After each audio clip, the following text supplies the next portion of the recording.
Good afternoon, everyone, and welcome to the Ice HQ Ice Rink in Reservoir, Melbourne, Australia for Round 9, Game 2 of the Pacific Hockey League. Today, the Melbourne Ducks take on the Adelaide Avalanche. I'm Carl Brewer, and joining me on this beautiful sunny winter afternoon is once again Anton Goss. Yesterday, the Ducks took all the points with a 6-2 win over a depleted Avalanche, which gave the Ducks the minor premiership and an express ticket to the grand final playoffs 3 weeks from now. The Avalanche are now in a precarious position. The Brisbane Rampage have won the first 2 games in their 4-up double rounder against the Coast up in Queensland, which has not only pushed the Coast out of finals contention, but at least for now put the Rampage ahead on points and into second place. It may be a temporary situation, but that remains to be seen. No one, except the Rampage, expected them to beat the Coast so quickly. Injuries to key Coast players certainly helped the Brisbane team's cause, as well as the timely return of Jordan McTaggart to the Rampage lineup.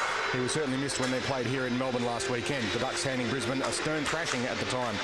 The Rampage have been by far the most inconsistent team this season, alternating between being super competitive and getting a trouncing almost at random.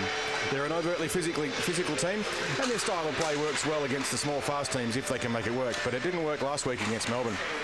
Adelaide, by comparison, have been solid all season, with just the last 2 rounds seeing them drop off the pace just a little. They're missing 4 of their very talented under-20s, but currently at Mexico at the Division 3 World Championships, and that's not helping their cause. But the kids will be back for the finals. What happened yesterday is no reflection on the Avs' potential. There's still very much a genuine chance to not only make the grand finals, but they could realistically win the Nathan Walker Cup. They do have that potential to do it. The points as they stand this afternoon, the Melbourne Ducks on 37 points, the Brisbane Rampage 26, Adelaide Avalanche 25 and the Coast 17. With just 6 points left on offer for the 2 northern teams, the Rampage are guaranteed a spot in the finals, but where? If Adelaide finish in second place, they get a home semi. If Brisbane do, they will be playing the semi here in Melbourne instead for a long story. Adelaide would dearly love to play that sudden death final at home. To do that, they're going to need some points. Adelaide struggled in the 3rd period yesterday. Their shortened bench meant that fatigue played a big part in their ultimate demise. Normally sharp passes and plays weren't being completed, and that's what happens when you're all out of energy. This is one of the big advantages of home games and a huge reason for why Adelaide are desperate to get a couple of wins against the Ducks at some point, so they get that home semi and give themselves the best chance to win their way into the grand final series. Again, the Ducks' Saturday slumber was gone, putting the line of Cutter, Lindell and Ruddle up first for the Ducks. A great move by Ducks coach Pat McMahon. Lindell's urgency and forecheck a hallmark of his play, and that sets the tempo for the whole team. Adelaide took a pounding in the 2nd period yesterday. The Ducks' big wingers putting enormous pressure on the Avs' defence. At times, it almost looked like the Avalanche were running away from the game, and who can blame them? If you have 105 kilograms of Hayden Dawes bearing down on you, it's a pretty intimidating thing as a defenceman to have to deal with. To win today, Adelaide will have to get back to their game. It's a high-tempo, fast back-checking, stretch-passing game, and they didn't make it work yesterday. If they can put pressure on the Ducks throughout the neutral zone and get odd player rushes happening, they're in with a chance.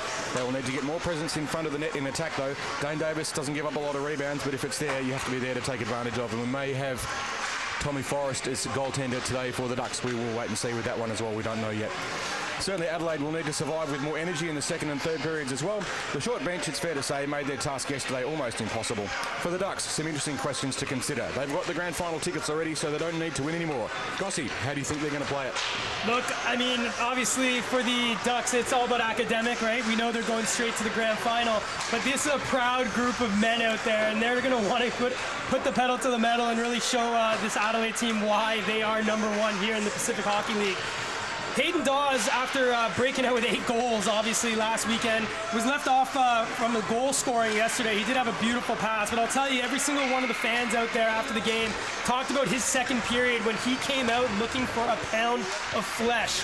It was very interesting because that 1st period was really driven by the hard forecheck of the Avalanche, the physicality, getting the puck deep and really laying it on some of the Ducks defenders. But that physicality went away the minute big Hayden Dawes started going out and chasing down some of their star players. So look for the Ducks to keep up that physicality. They're going to want to play their game.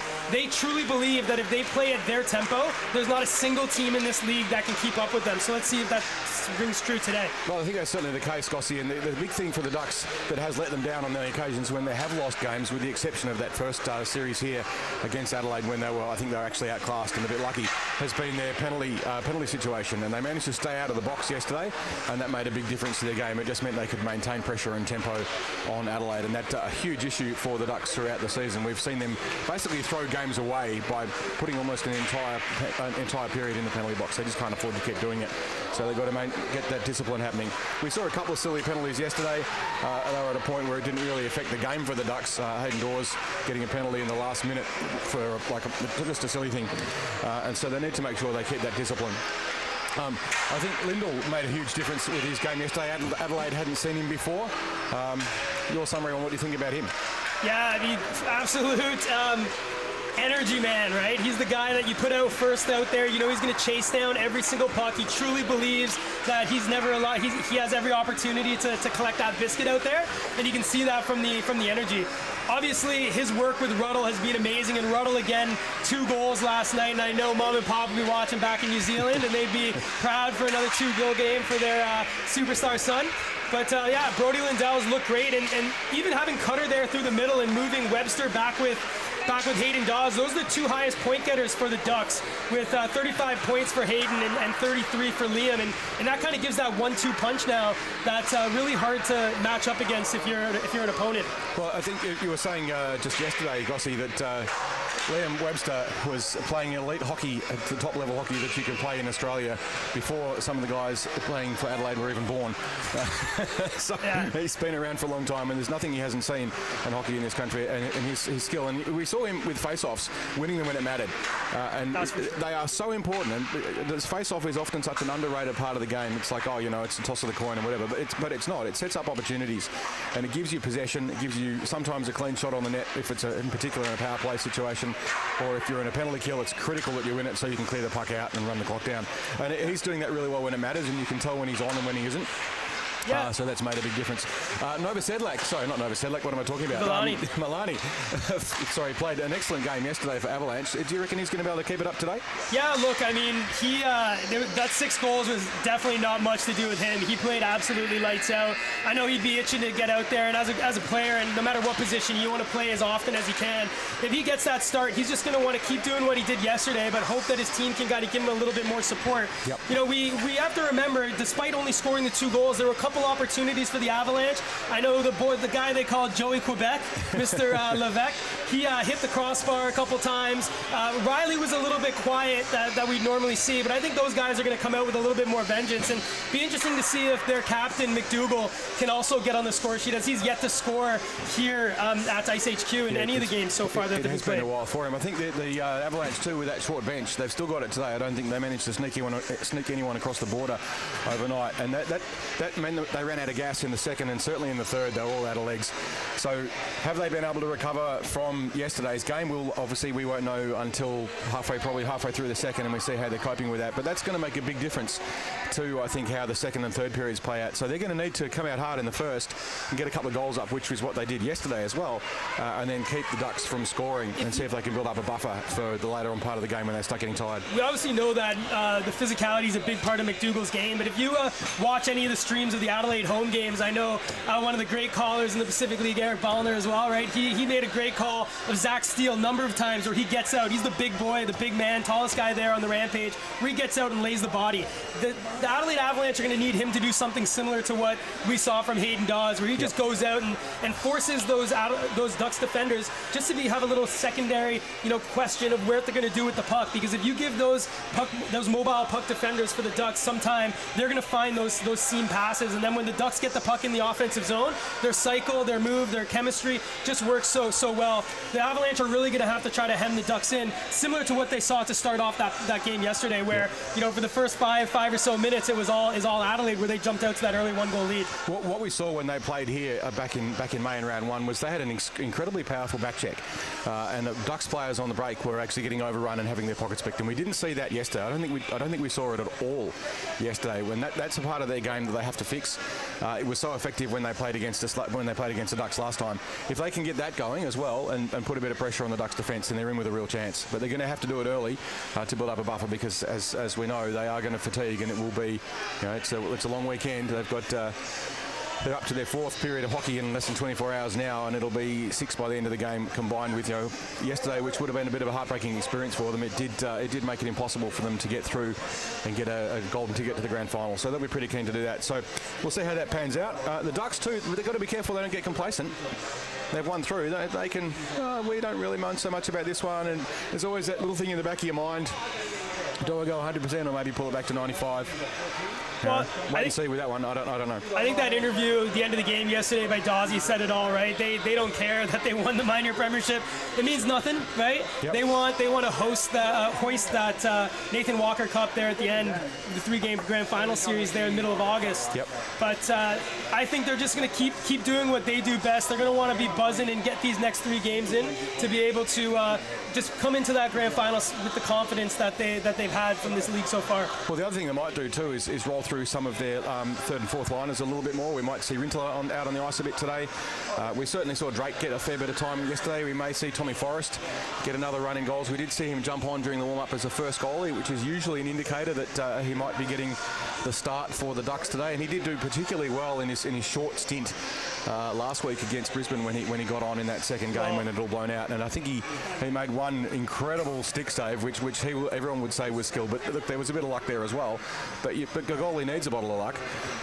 You know what? You make your own luck. You got to be lucky to be good, but you got to be good to be lucky, right? You need both of and these things, absolutely. That save, arguably save of the season. Yep. We had front row seats for this, and I just saw the gaping net, and I thought for sure that was going to go in. But Tommy Forrest with the athleticism to get across and make that save. So it's gonna be another great game. We know Adelaide as well, a very proud team. They've got something to play for too, and they love their home crowd there in Adelaide. They've sold out many of their games, so I know that they'd be hoping to get one more before the final series. If we keep things in context too for Adelaide, we've got to remember this is a team that's come out of their barn, and they've started off they've got a pro league similar to ours that we ran here, which developed the pro players up through. And it's very much a homegrown team. And as we said way back in May with the first thing, this is a battle of the barns. And if you put all of the points aside and all that other stuff, and there's finals and so forth, and really it's 2 teams who want to beat each other. And I think that's what it boils down to. We can go through all the analysis and stuff, and I know we've done all that, and I spent all night looking at spreadsheets and poring over stuff and looking at video reviews and so forth. But really it boils down to who's got the biggest heart today and who wants to win it the most. And Adelaide, they've got something to prove. They've come across the border. It's a long way. It's welcome to Melbourne, and they got welcome to Melbourne pretty hard yesterday. McMahon had a few reverse hits where people just bounced off him, and we know he's good at doing that. And again with Dawes and so forth. But they've got a point to prove, and they'll play with an enormous heart. And the Ducks will need to break that heart early, I think, if they're going to secure it. But again, we're about to get them coming on the ice, and we will find out. And our talk means nothing, and the game is what it's all about. So we will see how it pans out. Gossie, what do you reckon? I'm super excited. I mean, this is my favorite part, right? We're about to start. The excitement's going nuts. I see where the Ducks are going to be let out there momentarily by that young netminder that we were chatting about there. So Tommy Forrest leading the line. That should be a good indication as to whether or not he's going to be getting the starting bid tonight. And then the Adelaide Avalanche, it looks like they've got Villani starting off there too. So should be an absolute cracker of a match. I know everyone in the rink here is excited for a fierce contest. And for those of you watching at home, hopefully we can do the play of these young men justice with the way that we call the game. Well, we hope so. Try and keep it as accurate as we can. And my apologies in advance for all my mistakes. Tommy Forrest leading it onto the ice for the first time for the Melbourne Ducks. And that's a great honour for him. He's been sitting as a backup goalie all through the season. He's had one brief run yesterday, last week for 10 minutes, and here he is, the starting goalie today for the Melbourne Ducks. That'll be interesting too, seeing Dane on the bench. He's a big character, so he'll be like having another coach on there. He's going to be very vocal, so watch for that one too. That can be a double-edged sword though, sometimes having a bit too much instruction from the bench. It's like, shut up, I just want to play the game. It looks like Peacock's there stretching in front, so it looks like we'll have Villani out there on the back of a great game yesterday. Since coming up here for the Adelaide Avalanche, he's definitely been playing lights out hockey. Yeah, they've got a good talent pool for goaltenders over there in Adelaide, that's for sure. They've produced some excellent ones, and we've seen some games here where the goaltenders were just about impossible to score on. So they've got a good talent pool of goaltenders, and what's happening over in Adelaide, it's in the water, I'm sure. They're doing a great job of developing their talent, and this season, there's still a chance. They're certainly not out of it. They can get their way through to the grand final. And next season, I think they'll be even more dangerous. Acknowledge the Wurundjeri Woiwurrung people, who are the traditional custodians of the land on which I live, work and play. I pay my respects to Aboriginal and Torres Strait Islander elders past, present and future. This respect and acknowledgement extends to the stories, traditions and living cultures of Aboriginal and Torres Strait Islander people on this land. And now, ladies and gentlemen, please join me in welcoming to say a few words, Melbourne Ducks President Ross Fisher.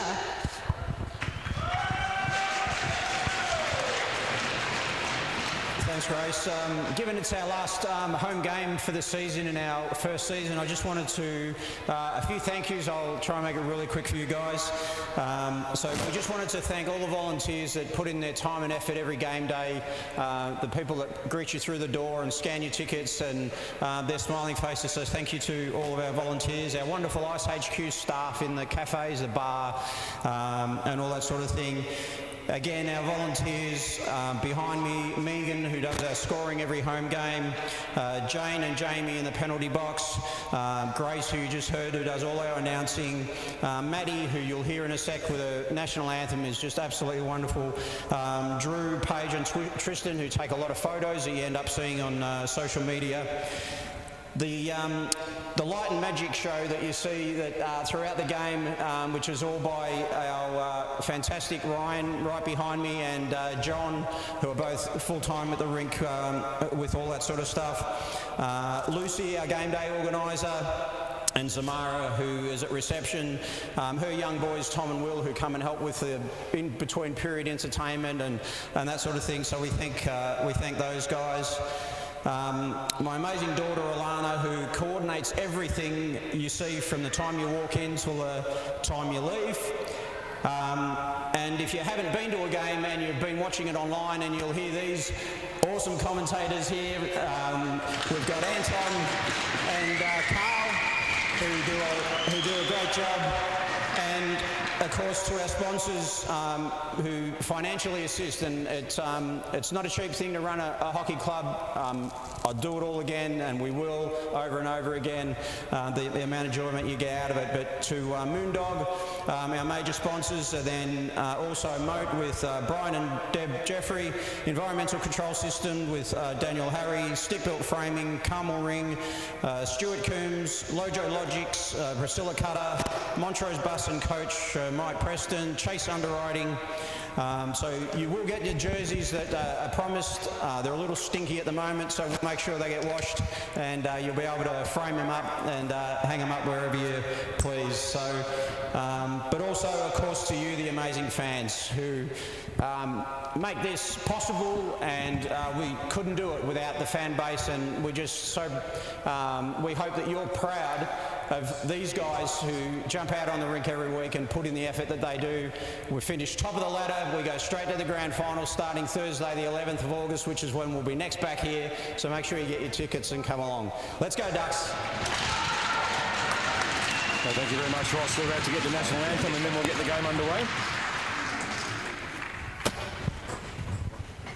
Australians, oh, let us rejoice, for we are young and free, with golden soil and wealth for toil. Our home is girt by sea, our lands abound in nature's gifts of beauty rich and rare.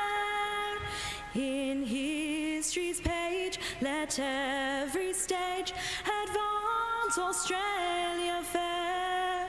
In joyful strains that let us sing, advance Australia fair. And everyone, it is hockey afternoon here at the Ice HQ Ice Rink in Reservoir, Melbourne, Australia, where we're about to get the puck drop for round 9, game 2 of the big tussle between the Adelaide Avalanche and the Melbourne Ducks. Big news today for the Ducks. Tommy Forrest, first time starting in goal for the Ducks, a great honour for him. And the Ducks through to the grand final series. So Adelaide with all the points that they need to gain to give themselves the best possible chance to win their way through to a home semi-final if they can in a couple of weeks. and they are desperate for points, and the Ducks just want to win it. Yeah, it looks like the Ducks are running it back with that line that started yesterday of Lindell, Cutter, and Ruddle, and the Avalanche are countering with Benson, Best, and McDougall. So face-off won there by Benson. Comes to Woodman, who had a great game skating out of the back there for the Avalanche yesterday, but wasn't able to get on the score sheet. McMahon wins that up on the half wall, collected now here by Ruddle. Sends that up for Brody Lindell, who just chips it past Woodman, and Cutter will go in for chase. Cutter battling behind, but out with it is Sack, but he's momentarily stopped by Ruddle and not able to continue with that puck as Troy Robertson reverses that up for Lindell. So here comes Brody Lindell. You know he loves to skate with it. Gets around Benson only momentarily, and that's picked up there by McDougall, who is stood up there by Troy Robertson. Great job by the Duck defender to just keep that physicality going. So here he is now, Troy Robertson with the puck, sends it across, looking for Webster, just misses him, but Webster will just not be able to get there as Sack sent that up for Best. Very even first minute so far. All right, so Trevor Leo now with the puck here in the Duck zone, sends that up over for Carpenter. He just skates around Levesque there, head up, still looking for it. He'll dump that in on goal. Now it pushed into the side there by Villani for Woodman to collect, but he was forechecked by Dawes, and that allows the Ducks to win the puck. So here's Dawes behind the net looking for Webster, but just missed him, and that's going to go down the length of the ice, and icing waved off as that was off the stick of a Ducks player. Trevor Leo just sends it over to Logan Gallagher, who had 2 goals yesterday for the Ducks as this line broke out with Dawes, Webster, and Gallagher.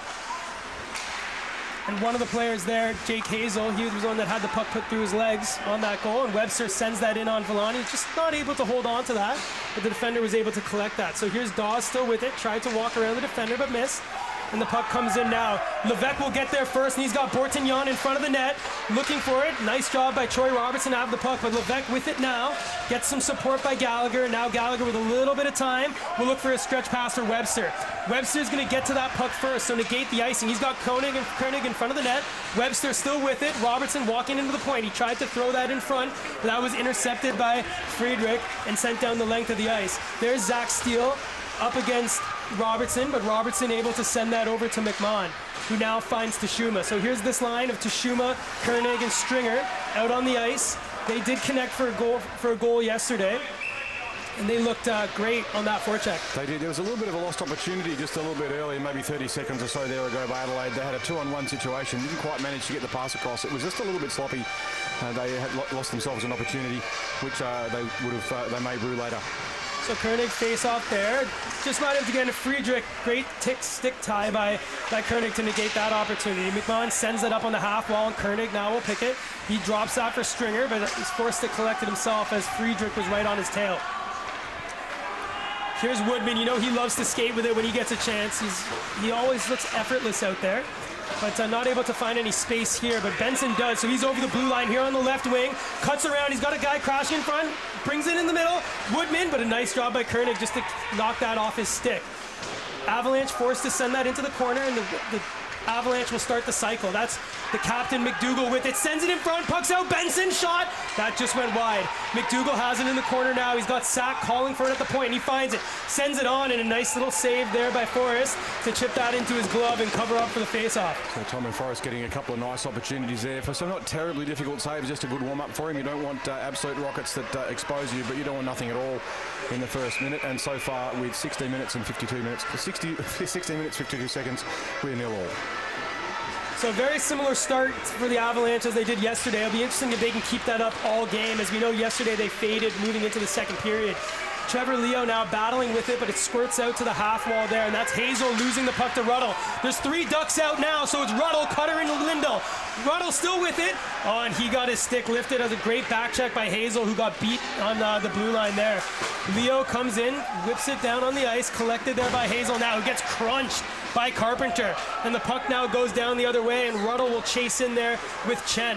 Chen will get there first, but Ruddle lays the body, and that allows Lindell to collect it there in the corner. Lindell still with it, drops it for Ruddle, comes out to the slot, but Carpenter is forced to reverse around, and this allows the Adelaide Avalanche to get out of the zone. And just a little bit of luck there for Carpenter to get that stick intercept on that Saucer pass, but you'll take that. Sometimes the puck goes for you and sometimes it doesn't. And when the puck's bouncing the right way for you, things end up pretty well on the scoreboard. 16 minutes and 1 second to play, 0-0, and the Avalanche with an attacking zone face-off, an opportunity for a set play against the Ducks. So Cutter facing off against Riley here to the left of Tommy Forrest. Riley wins the face-off, gets it back to Sack, takes a shot, deflected, and that hits the netting, and that'll allow the Ducks to change. A good change for them now. They get possibly looks like not Liam Webster coming out onto the ice. We've got he is coming out for that face-off, and this is where his face-off skill is so valuable in these defensive zone face-offs. He can win it cleanly and get a good breakout for the Ducks. That's for sure. Riley will be pretty keen to win it for Avalanche as well. These are the 5 most offensive players on the ice for the Avalanche, with Levesque, Corsons, and Riley, and Sack and Woodman on the point. So this is where they're going to hope to do damage. But as you mentioned, when you have Liam Webster taking the face-off, there's not much you can often do to get offensive pressure. And here comes Hayden Dawes now. He's got Logan Gallagher with him, sends it across for him over on the half wall, and he sends that back behind the net. No duck there, though, so that's going to allow Sack to get it out. And he sends a high little sauce there, but Robertson does a great job to knock that with his skate and prevent the break there for the Avalanche. Some good vision there by Robinson. You had Corstons coming through him at a rate of knots. So Liam Webster now will send that across, and Gallagher's going to get there first for the Ducks. He stops that on the half wall, but just bounced off his skate, which allowed Woodman to get some speed. So here comes Danny Woodman. You know he can skate through the neutral zone. He's in over the blue line, cuts through the middle, but a nice body laid onto him by Ducks captain Michael McMahon. So that was a hallmark of yesterday. Jamie Woodman, all the offense seemed to go through him, but he's going to need to get some support from his forwards if the Avalanche are going to hope to win this game. It was a good display there too of patience and vision by Michael McMahon. All he had to do, we're going to get possibly a penalty here for a shot after the whistle there, but all McMahon had to do was wait for him to come to him, because he wants to go to the slot. So if you're there, it gets easy. This is what we teach our B-grade beginners, is that if you're in the place where the attacking player wants to be, then all you have to do is wait for them. And that's pretty much what McMahon did, and then he just stood him up and denied the opportunity for the attack. It looks like we've had an offside there for the Ducks. All right, so they're just having a little question there on the face-off. Linesman thought we'd make that as an intentional one coming all the way down, but they're just gonna call that a normal icing there, and we'll have it here just in front of the penalty boxes. So Koenig's gonna face off against Bortignon, and Bortignon is gonna win the face-off back there for Chen to collect for the Avalanche. So Chen sends it up on the half wall, trying to get that out, but Carpenter kept the shot, scores! Goal scored! And there's Jack Carpenter! He said he wanted one yesterday after the game, and he gets it. After an unlucky bounce in front, just handcuffed the goaltender Villani. Ducks up 1-0. So certainly not the start the Avalanche one. We'll get to see this in the replay. It's a beautiful shot from the point. Bit of traffic, not much of a screen. Just off the chest there at Chen. Yeah, it went off Chen. You can see he looks skyward the minute that goes in. Yeah, nothing you can do as a goalie. You've got to feel for Villani on that one. There's nothing he could do. Attaboy, Jack. That's a hard call. Attaboy, I know he wanted that one. Jackie Carpenter will be pretty happy with that. But yeah, again, you've got to feel sorry for both Chen and Villani. It's that you don't get points for own goals, and I wish I did. Because I'd be on some scoreboard somewhere. But it's just one of those things, and if you get the shots on, sometimes it goes in. There we go. So 1-0 here for the Ducks, just under 15 minutes to play in the first period. Here's our goal scorer, Jack Carpenter, with the puck, sending it across for Drake. It just bounces off the wall awkwardly, but luckily Corey Stringer and his long reach was there to collect the puck. Avalanche now have it in the neutral zone, and Friedrich forced just to send that deep. Drake will get there, and he'll be able to send that over to Carpenter, who just waits up and still with it and reverses that over for Koenig to give chase. So Koenig just not able to collect it, but eventually bounces that out. But Bortignon's there first, and he sends that across the ice for Ducks defender Jack Carpenter. So all over the puck here is Jack. He'd be feeling a little bit of buzzing going on, and a little tough hit there. But Koenig wins out with the puck, and Tashuma's going straight to the benches. He's a little sore. And we're going to have a penalty for tripping. That's a similar thing to what happened to Jamie Burke way back in Game 2 with that cross-ice move and a trip in mid-ice. And it's such a dangerous thing to do. I mean, it's obviously this is a contact sport. I'm not suggesting that anyone should show contact, but at the same time. Sorry. So that's at 2 minutes. If you look here just on the replay, it was Koenig trying to collect the puck out of the skates, and he just knocked down Chen. So Koenig will be sitting for 2 or less. and the Ducks will have a face-off. And I think the officials are just having a quick chat over whether or not that hit on Tashuma also deserves a penalty, as I believe that's what Michael McMahon would have been chatting to them about regarding that one. Suggest certainly from where it looked like it. It was a fairly clear use of a leg to stop your opponent, and it's such a dangerous thing. That's how you have career-ending injuries. We don't want to see that in this game. So Ducks' goal, obviously, slightly against the run of play there, as the Avalanche had a great forecheck to start. But as you mentioned, throwing pucks on net's never a bad idea, especially when the defender has, when the goalie's faced as many shots as last time. So we've got a penalty there as well for Adelaide, and it'll be. I'm not sure if this will be 4-on-4 or 5-on-5. So I imagine they'd be going 4-on-4 for two minors, as they're not really coincidentals. And I can see the fingers of Jeff Klink going up there, so he's put 4-on-4. So we're going to have some 4-on-4 hockey, which you normally say would favor the Avalanche, as they've got a couple of those smaller, quicker little skaters. But the way that the Ducks have been playing over the last 3.5 periods, but they get guys out like Lindell, who's got some speed, they could also do some damage there. Yep, absolutely. So it'll be a little interesting little tussle. This will be a magnification of the contrast of styles of the two teams. They're the big, solid, physical Ducks and the fleet of foot Avalanche getting around. The 4-on-4 is a game of possession more so than position. So if the team that has possession of the puck is much more likely to do more danger. So it's one of those, it's a style of play where you don't want to go dumping the puck in the corner. You want to be making sure that you've got possession of it and trying to hold it as much as possible and keep your passes accurate. And we've seen a couple of flat passes by the Avalanche. They've had a couple of good chances and just missed the connections. And so it looks like we're going back for a face-off down in the Adelaide defensive zone. For those of you that don't know, right, based on what this is, they're deciding where the face-off would go, because technically the Adelaide Avalanche penalty was first, followed by the Ducks penalty. So as a result, the face-off would be in the Ducks offensive zone. But I think they were just questioning which order of those penalties were. So Liam Webster wins the face-off to the side, but Jamie Woodman gets there first for the Adelaide Avalanche. He uses his speed to skate that out, and he'll drop that there for his defensive partner in Sack. Sack still with it, finds a little lane, and he'll take it. So over the blue line, winds up, takes a shot. That went high and wide, but Woodman will keep that here on the point, and he'll reverse that down for Sack. Just misses him, which will allow McMahon to collect and send that up all the way for Hayden Dawes. So we've got 2-on-2 here. Hayden Dawes over the blue line. Tried to thread the needle there for Webster, but great job by the Adelaide defender to collect that puck. Adelaide looking for a stretch pass out the back there with, I think that is Corstens, skating around deep, but doesn't get the opportunity. So Woodman puts it up for Sack, and he sends that down the length of the ice.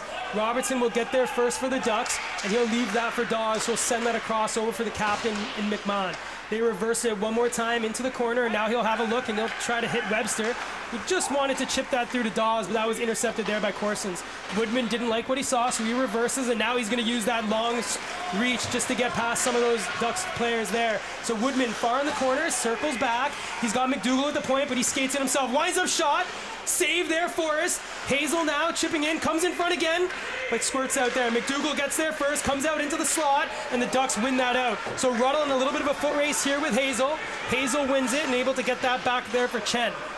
Joey Quebec now out on the ice, finds Hazel in the middle, but he just mishandles that, which will allow the Ducks to get down deep. Ruddle will get there first, and he's got Lindell out there. Looking for Lindell, shot, save Villani, rebound still there, Ruddle shot, scores! Ryan Ruddle does it again! He scores for the second straight game, and Mom and Pop will be cheering in New Zealand for that one. And I think too the Lindell family will be pretty happy about that as well. A huge participant. They created those rebounds, and Villani just not able to swallow it up. That loose puck bobbling around, just kept firing it in the net, rebound, and eventually one of them goes in. Great patience. You could shoot that one there, but he just takes that time to force Villani to make the first move. And once he goes for that poke check, if you watch here, right, he goes down, Ruddle collects it.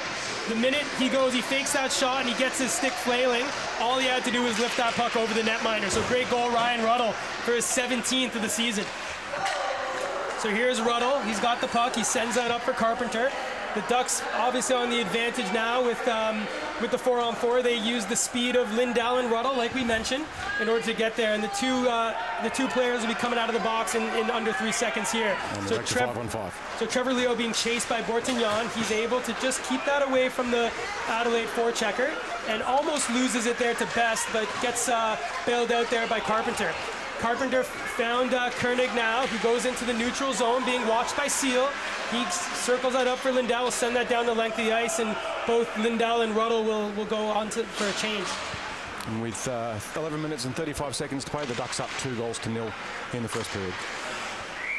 And that just went offside, and we'll have a face-off here in front of the penalty box. So just to bring you up to speed too, we've given you the scores. It is 2 goals to Melbourne, 0 to Adelaide with 11 minutes and 31 to play in the first.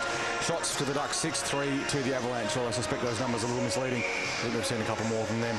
So there's no hangover for the Ducks so far. They've come out playing with the same level of intensity that they finished the game last night. And the Adelaide Avalanche are going to have to find an answer soon.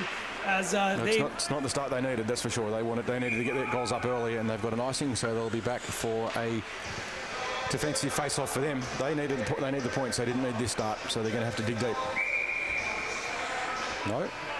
So official just saying that one was actually touched, so shouldn't have been an icing. So we'll have a face-off there at the center dot. And in that situation, when the referees make a bad call on the night, they just bring it back for a centre ice face-off. So Koenig against Riley, and Koenig wins the face-off back for Robertson. Chips that up for Tashuma. Good to see him on the ice after taking that hit early. Picked up there by Corsons, who finds Levesque, and here comes Riley on Robertson. So Riley now with it, just trying to get over, but he gets hit hard by Robertson, which allows the Ducks to come out through Tashuma. So Tashuma, just that little extra move, and the long legs of Corey Stringer just went over the blue line. And just another offside face-off, but you can see some determination there in Robertson. He's pretty keen to leave his stamp on the game, so to speak, and he made sure that Riley had no room to move there at all. Very good piece of defensive play. So over the boards here for a shift in the space of Logan Gallagher is Ryan Rintala, who's out there now with Webster and Dawes. Face-off here, won by Webster, and that was there on Benson. Dawes comes in over the blue line, fakes the shot, was looking over for Webster, and Rintala going into chase. But Jamie Woodman for the Adelaide Avalanche comes out with the puck, and he finds the captain of McDougall, who sends that cross ice into the corner for Best to give chase. Ducks got there first, but there's McDougall pinning Webster up on the boards, and that gets thrown on to Tommy Forrest, and he'll cover up. Always a good decision if you're a netminder and you know that you have Liam Webster on the ice. Yep. He wins more than he loses, that's for sure. It's not a certainty, but it's a reasonably safe bet. Good to see Rintala out on the rink at the moment. He's no stranger to Adelaide as well as to Melbourne. Yeah, I know you mentioned during the week how he's good mates with a lot of the players here on this Adelaide Avalanche team, so it'll be interesting to see if he can punish them on the score sheet. So that puck was looking across for Dawes, but that was intercepted by the Adelaide Avalanche. Now Jamie Woodman has it, and he takes that behind the net for some protection. Not able to find a teammate, though, and that allowed the Ducks to intercept, but an uncharacteristic pass there allows Sack to get that puck, but not deep, as that was some great hand-eye coordination by Hayden Dawes. So here's Dawes now with it, looking in the middle for Ruddle. Just missed him, and now Sack has it. He'll take it over the blue line himself, rip it in on Tommy Forrest, and he'll snare that Davis-esque, right? Yep. That's not very, quite very with much the like flamboyance Davis. of a Dane Davis flashy hand catch, but all the same, it's just as safe. And the Avalanche at the moment having to resort a little bit to chips. They're not getting that neutral zone penetration that they so desperately need to get happening. So here's Cutter with the face-off forward, collected there by the Avalanche players, sent into the corner, opposing corner there. So that's Bortignon battling in with Leo. The puck's squirts loose behind the net, and Friedrich will get there first for the Avalanche. He'll reverse that down for Steele. Back to Friedrich, shot, save Tommy Forrest. That was a great one on the one-timer there by the young Ducks netminder. Shot now from the point deflected, but that just went wide. Ruddle will get there and battle with Bortignon. Puck goes down the length of the ice by the Ducks, and we'll have an icing, and the puck will come all the way back down to a face-off here to the side of Tommy Forrest. Last 30 Forrest. seconds from the Avalanche has seen them just pick up the tempo. Since that second goal, they've lifted their intensity a little bit. I think they've realised that it's a bit of a now or never situation for them. They need to get on the scoreboard, and they need to do it quickly to give themselves a chance. Otherwise, the Ducks are just going to run away with it and snuff out their chances.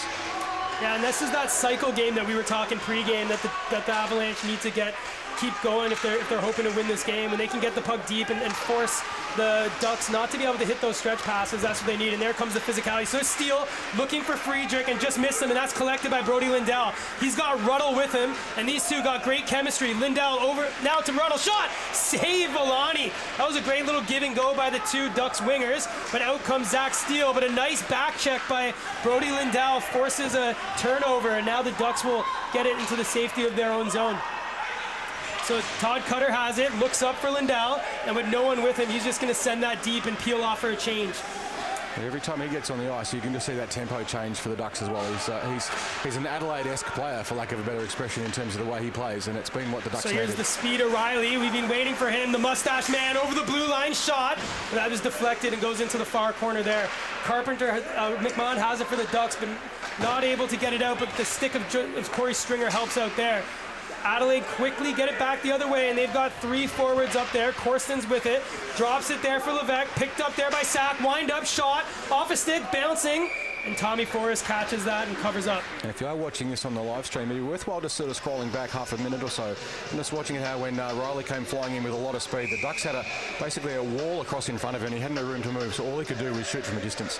He couldn't get in close where he'd like to shoot from. And that's what these speedy forwards of Adelaide have been starved of, is any real great opportunity to blow past this defensive line of the Ducks.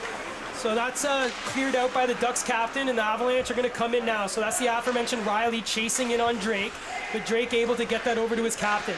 Comes up to Tashuma now, but a great step check there by Woodman, keeps it in, but only momentarily.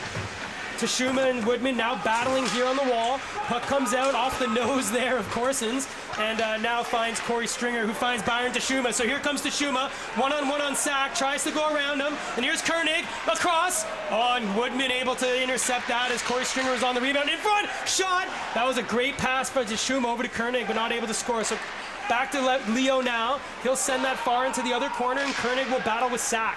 Sack wins out though, finds Corsons, just not able to get the puck over to Levesque, which allowed Leo to collect that and get that out of the zone. 7 minutes and 20 seconds to play. The Melbourne Ducks up 2 goals to Adelaide. Nice stretch pass there, but Benson, leading scorer here for the Adelaide Avalanche, not able to find any opportunity again, hitting that wall of black.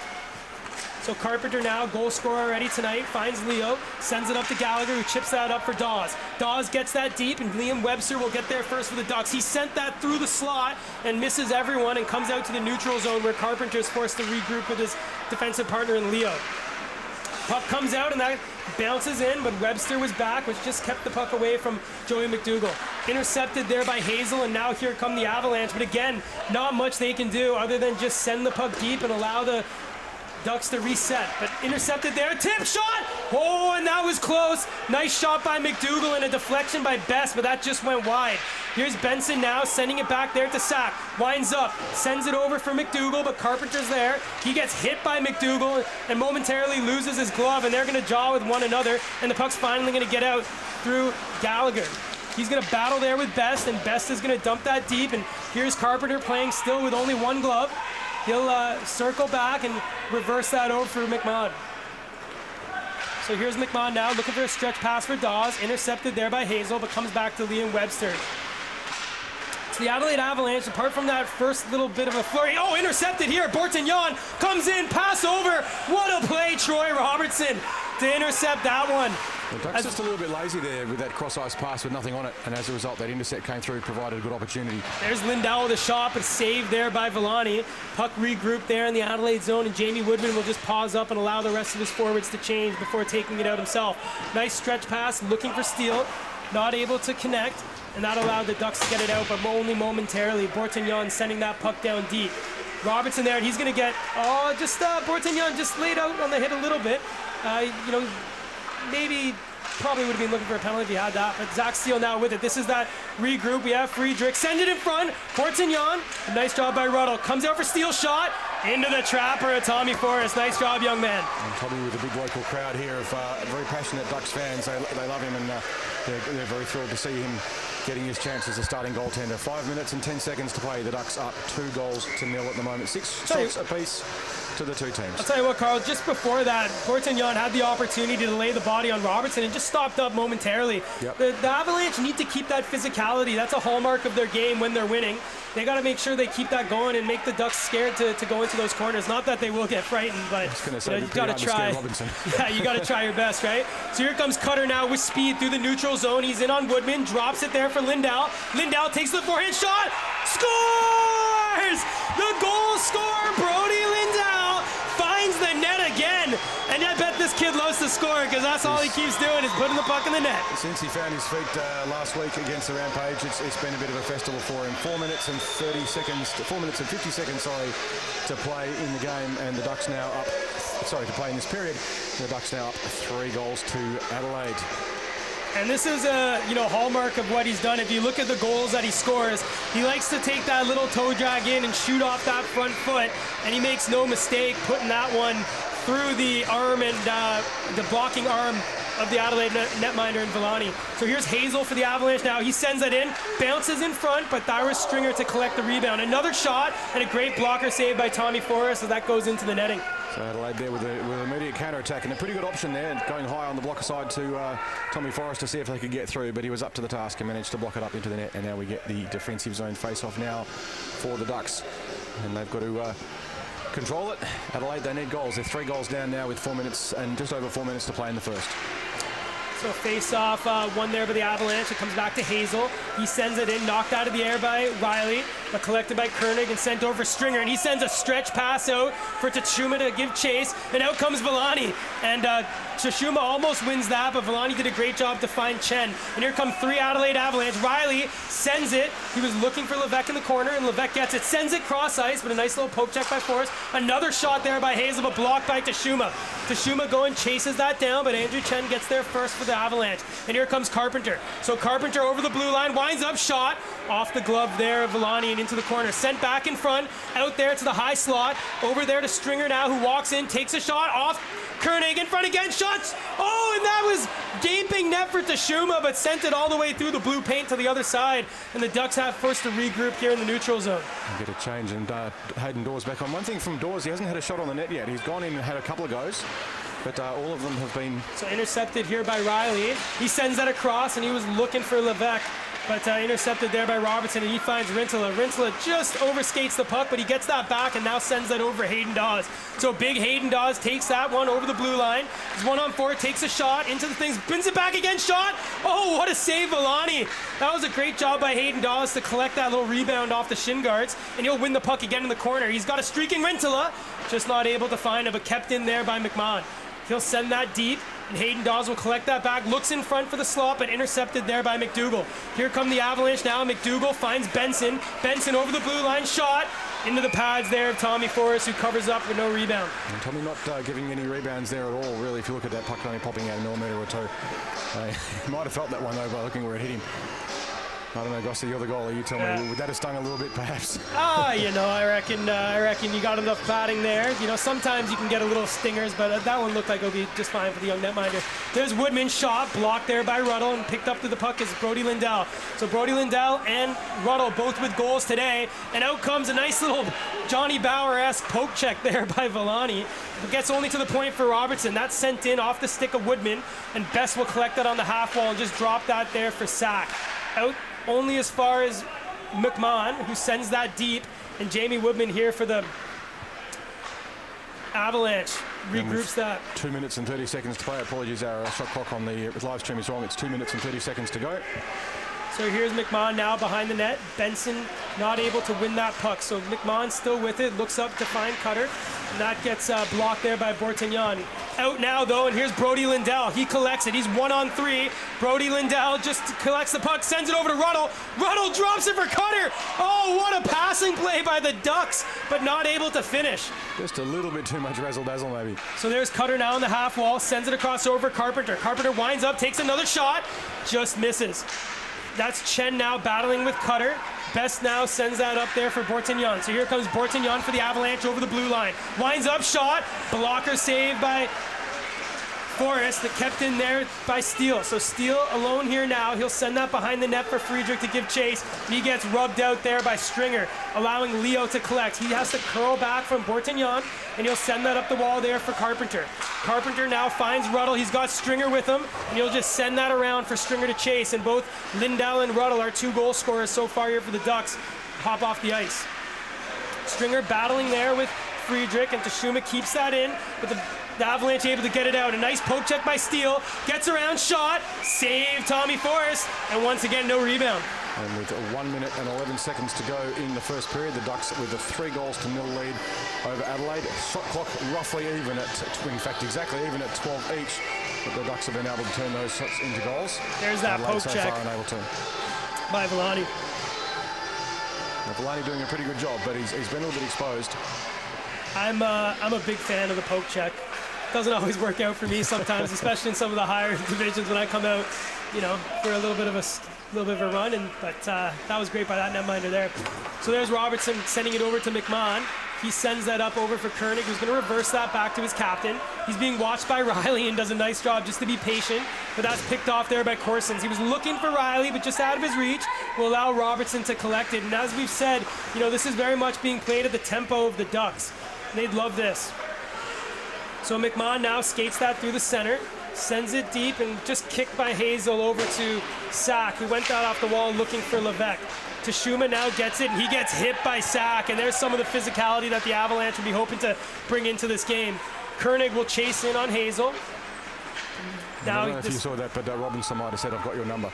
So, he's a stout defenseman, Robinson, that's for sure. So that's Riley just looking for Corsons, not able to find him, and Carpenter will collect it in his own zone. He'll take that behind the net, being watched by 2 players, but out comes Robertson now, not able to get it out, kept in by Woodman. Shot save there by Forrest as the buzzer goes to end the first period. And that is not the first period that Adelaide needed. It was a good one for the Ducks, with them up 3-0 at the end of the first period. 14 shots to Adelaide to 12 to the Ducks through the period, which doesn't tell the story. It was fairly even through most of the play through that period, but the Ducks able to capitalise on their opportunities. The Avalanche unable to, and most of their shots from fairly poor angles. And Tommy Forrest, although he's had a little bit of work to do, none of the shots you'd have to say were particularly challenging for him, apart from one high blocker side, but the other ones were relatively routine from poor angles.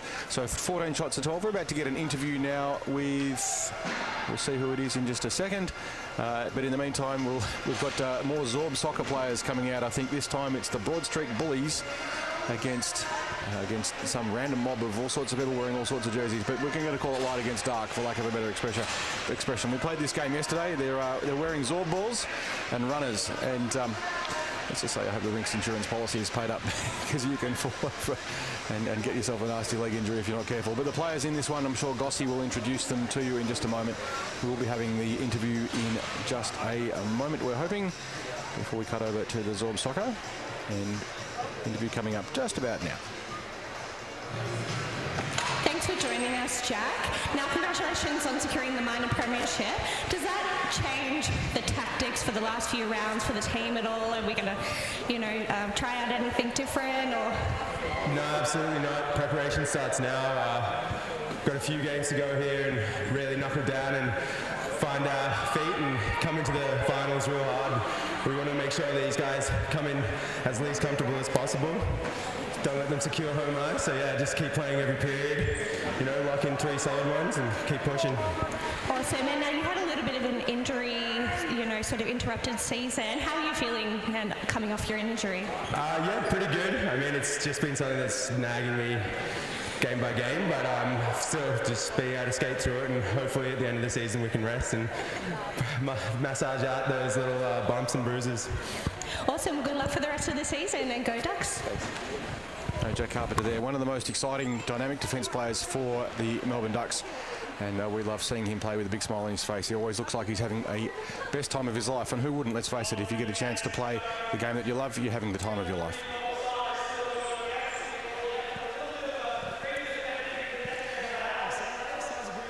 Saves there on Norman. So Norman gets that up, and there's Bronwyn hoping to cash in the net, but she gets absolutely drilled there. And another big hit by the big bruiser and Good. Coming back here for Norman Yan, takes a shot. Oh, just high and wide. All right, Tom, let's get this ball back into the game. Comes back out. Yan with another shot. It's going. Oh, just a little wide. So here we go. It's a big deal here behind the net. Sends that deep off the face of Alice Cam in the Zorb ball. What do we reckon? Yesterday we had a 1-all draw in our 3-on-3 soccer. Let's see if we can find a winner here. And we're seeing the bruising play, the big deals, all the way down, scores! What a great play! Clearing the lane there was Mr. 88 from the big deals, allowing Alice to send that all the way down for a goal. And a quick regroup there by Braun when he gets reverse hit hard there by the Southern Lights player. And now everyone's getting physical, and a little high bouncer. It's going, just a little wide. So Ricky Good's going to get there first there for the Team White, we'll call them. And here we go. So the Rebels, Ricky Good coming through. Far shot. Nice defensive play there by the Southern Lights player. And the big deals bounced hard. Nice job there. Bronwyn gets it in front. A nice save there by the Southern Lights player again. Oh! Bronwyn getting a body laid out here. And the puck comes out. Here's Norman. Sends it in front. Wide open there. Scores! Ricky Good! 30 seconds remaining and we have a tie game. Is somebody going to be the hero here late? So puck squirts out. There's Bronwyn. Takes the shot. Goes there off the back wall. She's going to get there first. She's got Ricky wide open there in front. Is she going to find him? Sends that through. Just squirts out and skate there by young Angus to keep that in. Gets it back over to Ricky, and Bronwyn gets absolutely crushed. And here comes the shot. So we're down to 7 seconds left. Last chance saloon. Is it going to go? Oh, just misses. And with one last final opportunity, we finish again with a 1-all draw. Thanks a lot, guys. That was awesome. So we'll be back with the Ducks. Hooligan Zorb ball, I think it's called. And so we're going to cut now to a break, and we'll be back with the second period very shortly. What's up, guys? This is Matt Watson coming to you from Ice HQ Melbourne inside Tony the Transporter. When I finished packing for this year-long adventure here down under and only had this much luggage, I assumed that I had forgotten something important, like an anti-venom for a snake bite, or a spider bite, or a bite of Vegemite. Man, that stuff's gross. Oh, man. Turns out that important item that I should have brought but didn't was a pair of hockey skates. That's right, you heard me correctly, hockey skates. Never in a million years did I think that by moving to Australia and living in a van, I would fulfill my lifelong dream of playing for a league hockey team. But that is exactly what happened. And stick around to the end of the video. You'll even get to see my very first and so far only goal. What's comedy? What? You got some comedy? Huh? You wanted comedy? It's Matt. What's in comedy? Now, I'm well aware that being a Canadian in Australia, saying that I joined a ice hockey team to any Aussie I meet makes me a walking stereotype. How's it going, eh? What's great about hockey is that we get nose jobs without ever having to go to the hospital. Buddy, I'll fight a kangaroo if he drops his gloves. Yet, for some reason, despite being from the capital city of Canada, I played my first ever official league hockey game right here in Australia. If this ever gets back to our Prime Minister, Justin Bieber, oh man, he's gonna chop off my Justin Trudeau. This, my friends, is Ice HQ, home of the Melbourne Ducks and one of 2 arenas in this city. Yes, there are hockey rinks here in Australia, so stop being so darn ignorant. Seriously though, before joining this team, I didn't think there was ice here either. I discovered this incredible league when a fellow player came to one of my Melbourne Comedy Festival shows and invited me. And I was like, dude, just because I'm from Canada doesn't mean that I play ice hockey. Seriously, though, how much is it? One of the biggest deterrents for getting into this sport for most people is the financial investment it takes to get all of the gear needed to play. In fact, that's the main reason why I didn't get to play growing up. Yet, for this particular community, not owning a single piece of hockey equipment isn't a problem. Included within your league registration fee for joining Ice HQ C2 Adult Development Team, which is incredibly reasonably priced for the record, and that's saying something coming from me. I live in a van. The rink will provide you with absolutely everything you need to play, from the helmet on your head to the skates on your feet, and it can be borrowed before every game thanks to the head organizer, Jane, and her incredible commitment to everything involving this community. Then her equally passionate partner, Coach Carl, harnesses her labor of love, teaching every player the ins and outs of the good old hockey game, never losing his patience no matter how many times he's got to explain offside. Now, despite never playing an official ice hockey game in my life, I was pretty confident going in there, having watched the Toronto Maple Leafs play all season long. So I got my locker room excited to a 10 by saying I was Canadian, and then didn't live up to the hype. What an absolute blast that was. I've played organized sports my entire life, and I'm here to tell you that this particular community is something special. I don't care where you're from. If you're involved with ice hockey in Australia, then you're darn passionate about this sport. Not only are all their games streamed on the Ice HQ YouTube channel, which I will link on the screen and the description below, but after playing only 3 games, I already feel a part of a family. One that sticks around to watch their peers play the next game, or gathers upstairs to watch a stream of the Melbourne Ducks all together, and gifts equipment from one player to another, including a brand spanking new pair of mitts from Coach Carl, guaranteeing I'll never get in a fight because these beauties are just too cozy to drop. So if you're in Victoria, Australia, and you want to play hockey, regardless of your financial situation or your skating ability, and even if you cheer for the Montreal Canadiens, you're welcome here at Ice HQ. And from this van-dwelling Canadian comedian in particular, thank you for making my dream come true.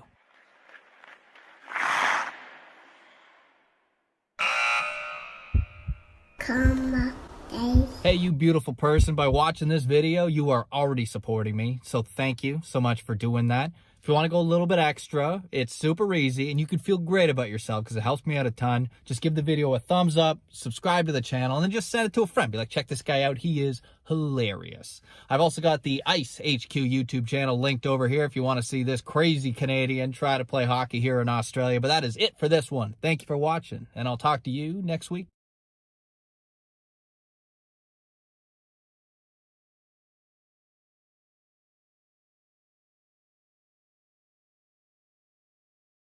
A big thank you to our principal sponsor, Moondog Craft Brewery. Moondog World is just around the corner at 32 Chifley Drive in Preston.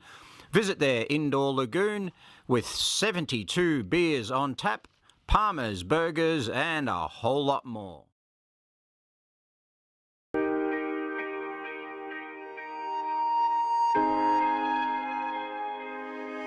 Hockey is made of many things.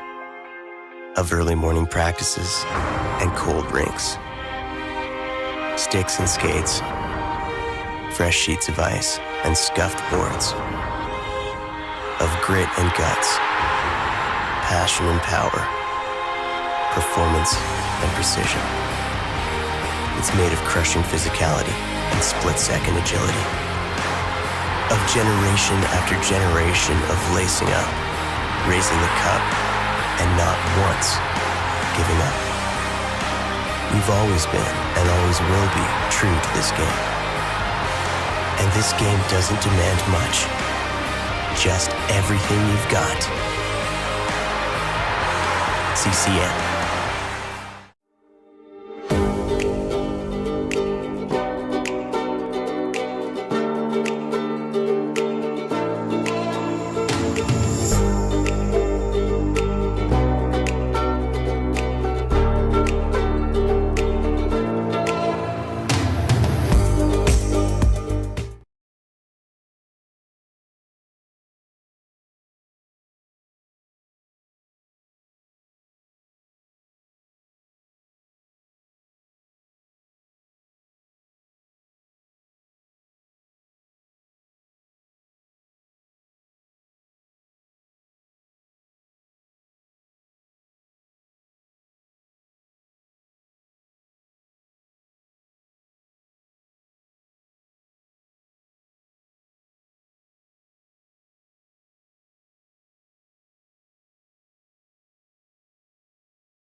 Welcome back, everyone, to the Ice HQ Ice Rink here in Reservoir, Melbourne, Australia, for round 9, game 2 of the clash between the Melbourne Ducks and the Adelaide Avalanche. The score at the moment, 3 goals to the Ducks, none to the Avalanche, but a very even collection of shots, 12 to the Ducks and 14 to the Avalanche. So what was a reasonably even period in terms of shots on, certainly not the case on the scoreboard, and also just from the general flow of the play. The Avalanche needed to come out hard early, and they did for the first few minutes, and then lost their way a little bit through the midsection of the period. And it has to be said that the Ducks' defence shut down their attack quite effectively. So they're going to need to do something early in this second period. They desperately need points to move themselves back up into second place on the Pacific ladder, so they can get that home final in a couple of weeks. If they don't get points today, then it's going to be very difficult for them. They'll be tied up. And at the moment, with the up in Brisbane, a rampage running all over the top of the coast. And that's made things very interesting for Avalanche as well. So it's going to be interesting for the point of view of who gets that home final in the next couple of weeks. But at the moment, we're concentrating on the Ducks and the Avalanche, and the Ducks dominant through most of the second period, more physical and owning the neutral zone, and their defensive players with a little bit too much room to move and too much time and space. The aggressive forecheck that we've seen from the Avalanche, not as present as perhaps we were expecting. And they'll need to improve that if they are to give themselves a fighting chance in the second and third period. Anton, your thoughts? Yeah, I mean, Brody Lindell again on the score sheet. So that's the 4th straight game that he's put the puck in the back of the net ever since scoring his first last week against Brisbane.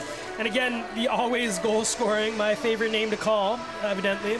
Mr. Ryan Ruddle, right? He scored another one, and really nice to see the interview with Jack. I know I chatted to him after the game yesterday, and he kept saying, as much as I played all right, like I just want to score. So it's nice to get that one on. So three goals to the Ducks, and they dominated. They played their style of hockey. They're forcing the Avalanche to play at their tempo, and it seems to be working. Yep. So the wall of defence across the blue line when the Avalanche get those rushes has been very effective. It's also been great to see Tommy Forrest getting his first opportunity in net as a starting goaltender. It's only the second time he's actually kept goal for the Ducks, and this is his first time as a starting goaltender. And he's been up to the task so far with some very good work indeed. So too has been Curtis Villani for the Avalanche. He's been exposed a couple of times with some quality shots and a lot of rebound opportunities.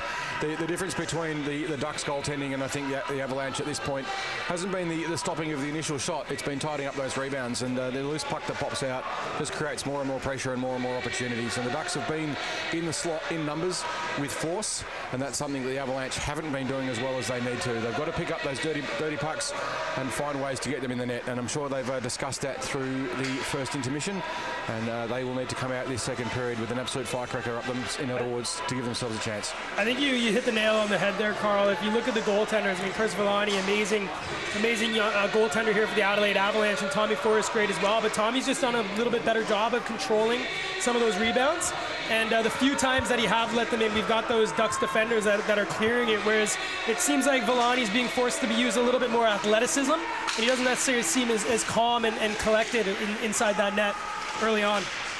So here we go. Game's back on, and Jamie Woodman has it for the Avalanche in his own zone.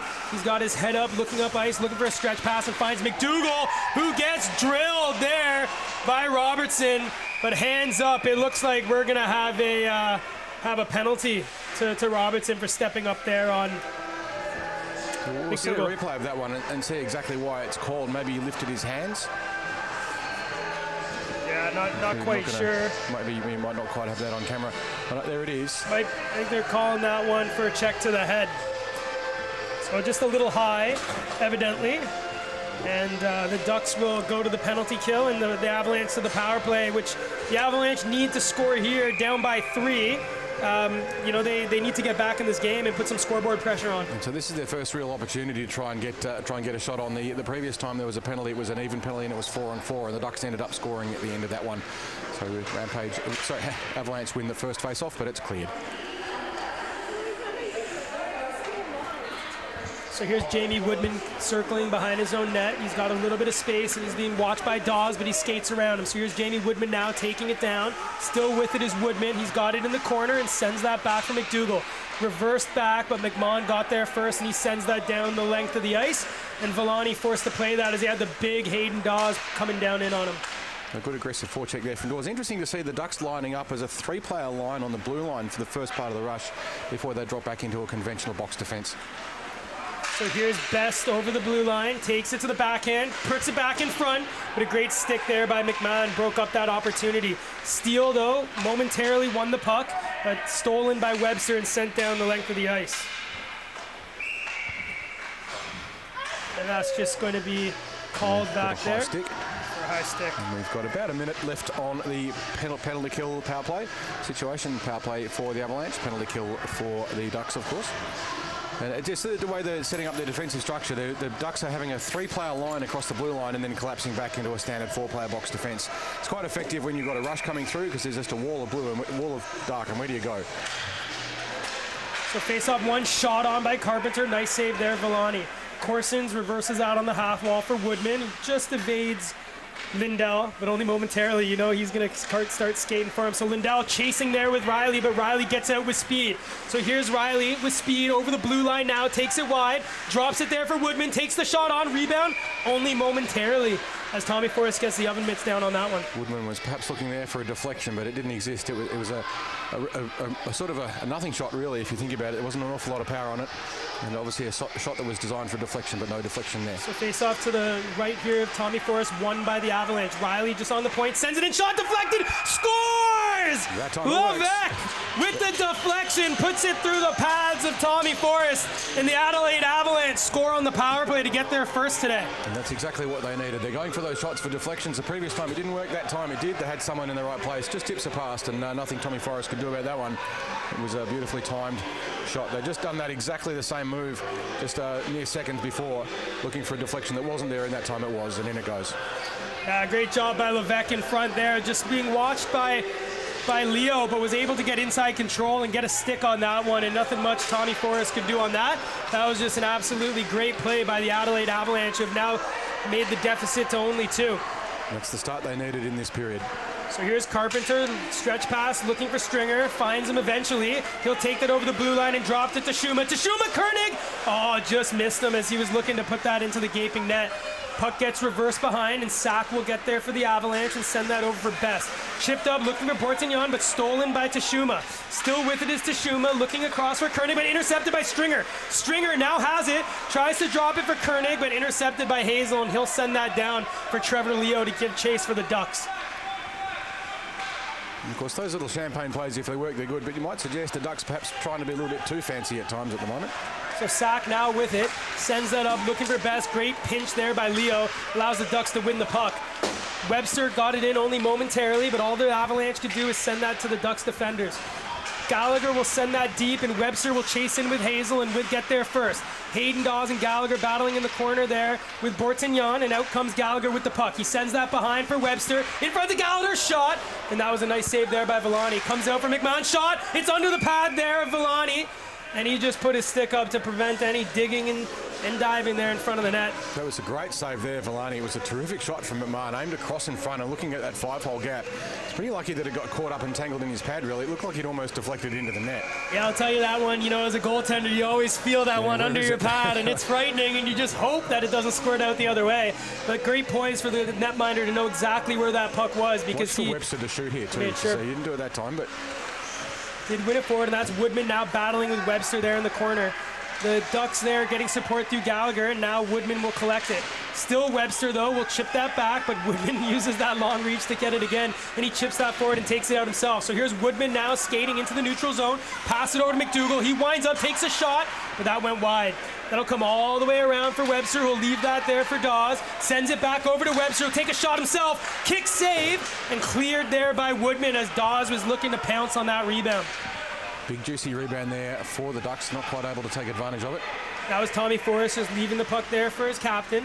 He sends that high, and unfortunately there hits the roof, and we'll have a face-off here in the Duck zone. So unlike if it leaves the field of play, if it does hit the roof, it's not a delay the game, so they don't get a penalty for it, which is nice. But they do get a defensive zone face-off, which is another opportunity for the Avalanche to get a shot on. Sack looking like he's lining up close in at the point to try and get a shot in.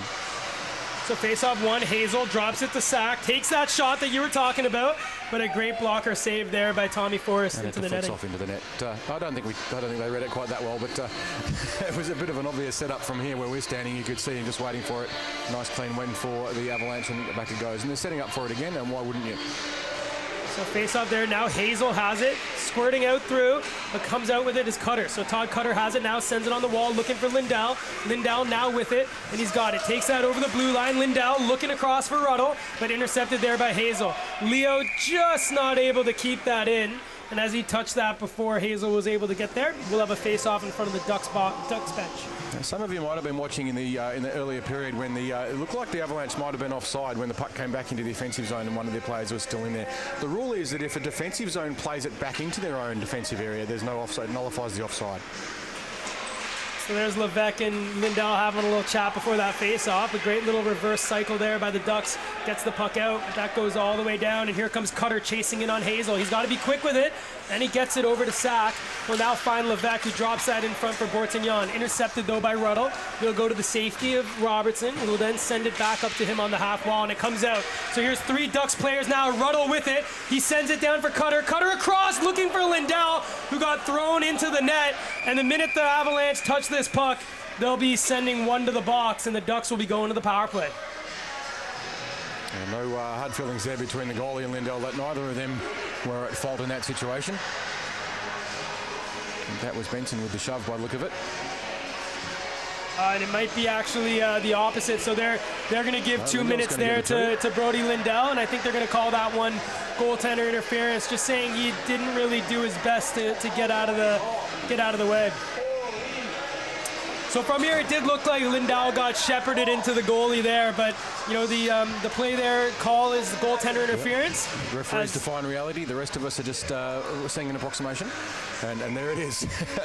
So another opportunity now for the Avalanche to get another goal like they did score in their last power play.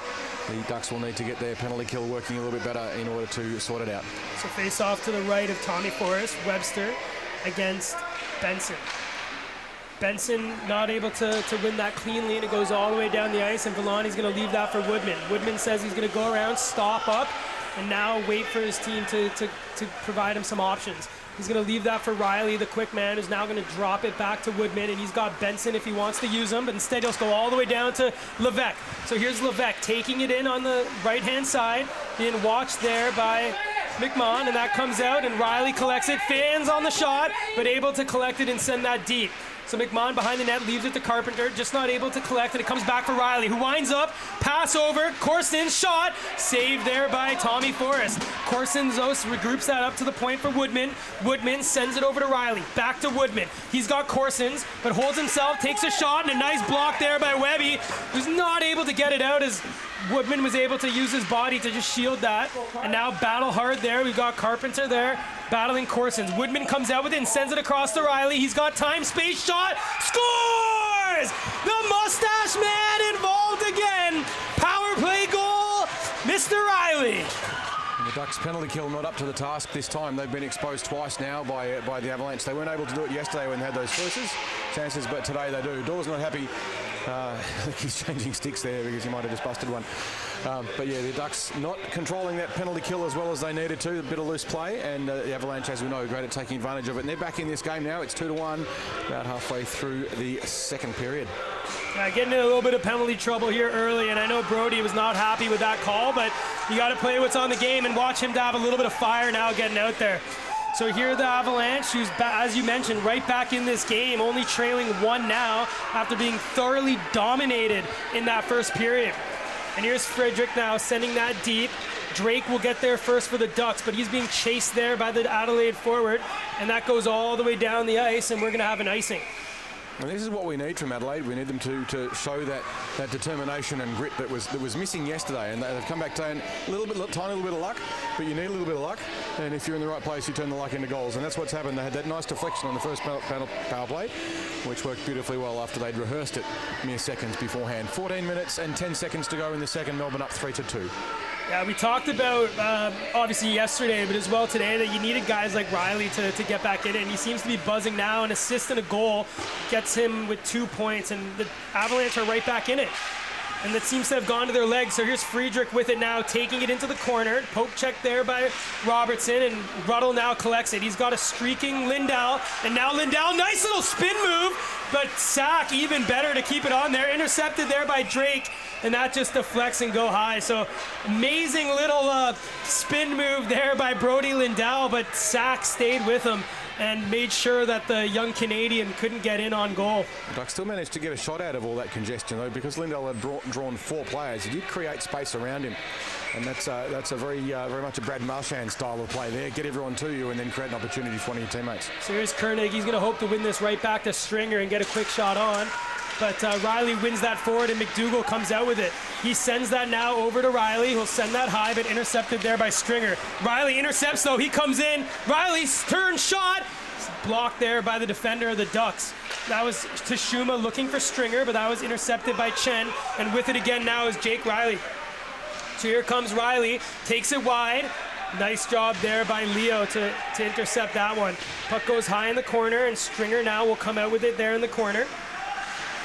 But they are not able to get it out. So the Avalanche forechecking hard here. Carpenter's battling with McDougall, and Carpenter's still with it. Sends it there for Stringer. So the Ducks are out now. Got Stringer with the puck. Going in on Woodman. Pushes it over to Tashuma.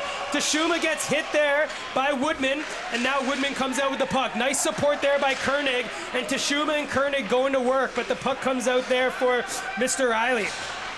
And this is the Adelaide that we've been needing to see, and they've brought it in the second period. So the 2 goals have gone straight to the legs. Great power play there by the Avalanche, and the Ducks are on their heels now. So here's Robertson reversing it over to McMahon, who has the puck, and he sends a long stretch, and he was looking for Dawes, but that was intercepted there by Woodman. All he can do is send that deep as he peels off for a change, and that'll allow Robinson to reverse it, but kept in nicely by Hazel. Oh, and that was Gallagher just trying to chip it past, but couldn't get there. Comes in front for Benson, shot, save Tommy Forrest. Tommy Forrest there, safely back stopping that shot. But this last couple of minutes has seen the Avalanche that we were expecting and hoping to see throughout this weekend. They brought it this period. The question is, can they keep it up? They're playing a lot on the hardened adrenaline at the moment. They're doing a great job. So here's Benson facing off against Webster. Won by Benson. So there's Hazel, takes a shot, it squirts out and comes to Dawes. He sends a stretch pass there over Gallagher, just handcuffs him a little bit, and Sack will be able to collect that puck. But a great second effort by Gallagher. Dawes with it now, shot, save Villani. So that was a great second effort by Gallagher, and Sack isn't happy, and in come the boys. Hayden Dawes telling him exactly if they're going to go after the young Duck, that he's going to come in and show them where they need to go, and it looks like he'll be sitting for 2. This is the discipline thing that the Ducks need to keep control of so far. Giving away penalties, and whatever the provocation, if they find themselves in the box, then we've seen the Avalanche take advantage of that twice now. 2 penalties, 2 goals, and that's got them back in the game. And we can understand the frustration of the players, but they do need to keep a lid on it. Otherwise, the Ducks will let the Avalanche back into the game. They can't afford to do that. They've got to stay controlled.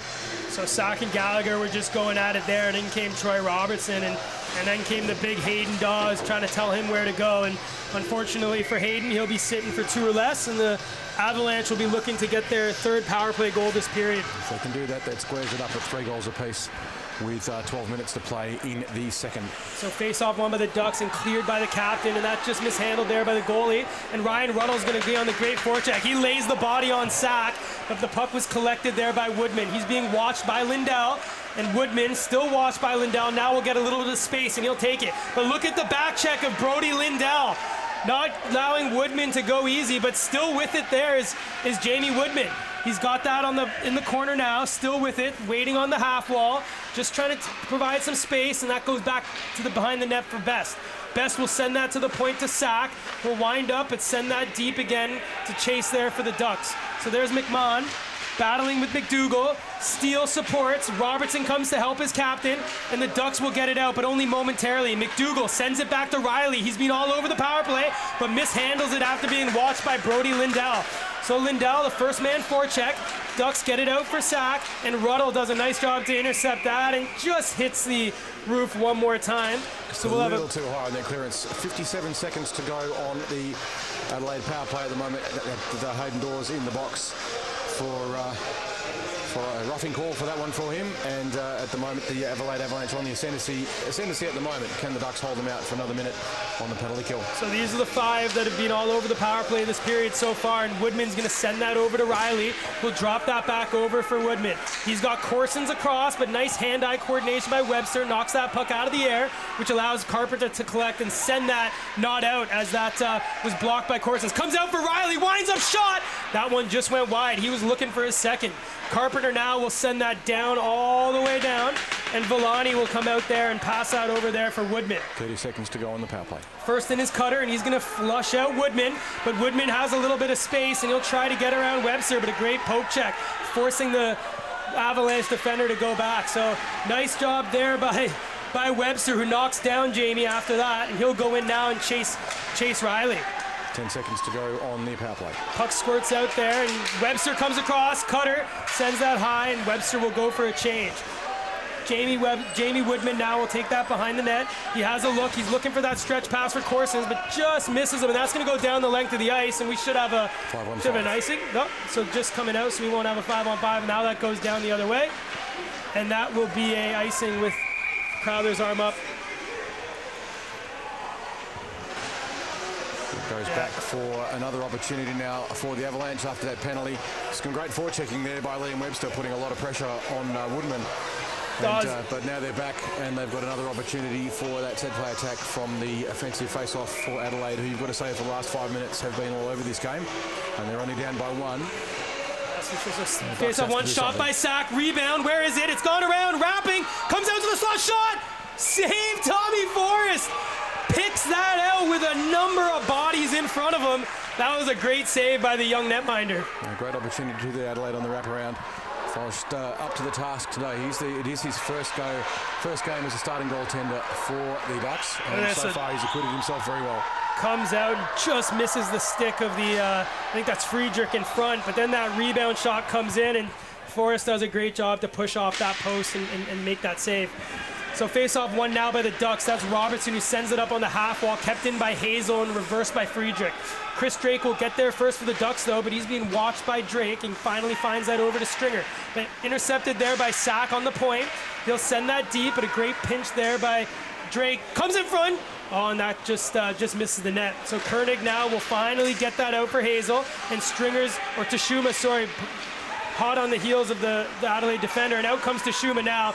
Body laid on by Bortignon, and he finds Sack, and here's Best. So Best coming in on Drake, takes it wide, winds up, shot. That went high and wide, and that's going to be collected by Ruddle. Ruddle was just trying to get that to Koenig, but just missed him. That allows a shot by Friedrich, but that goes high and hits the ceiling once again, so we'll have a face-off. How you doing, Gossi? How's your heart rate?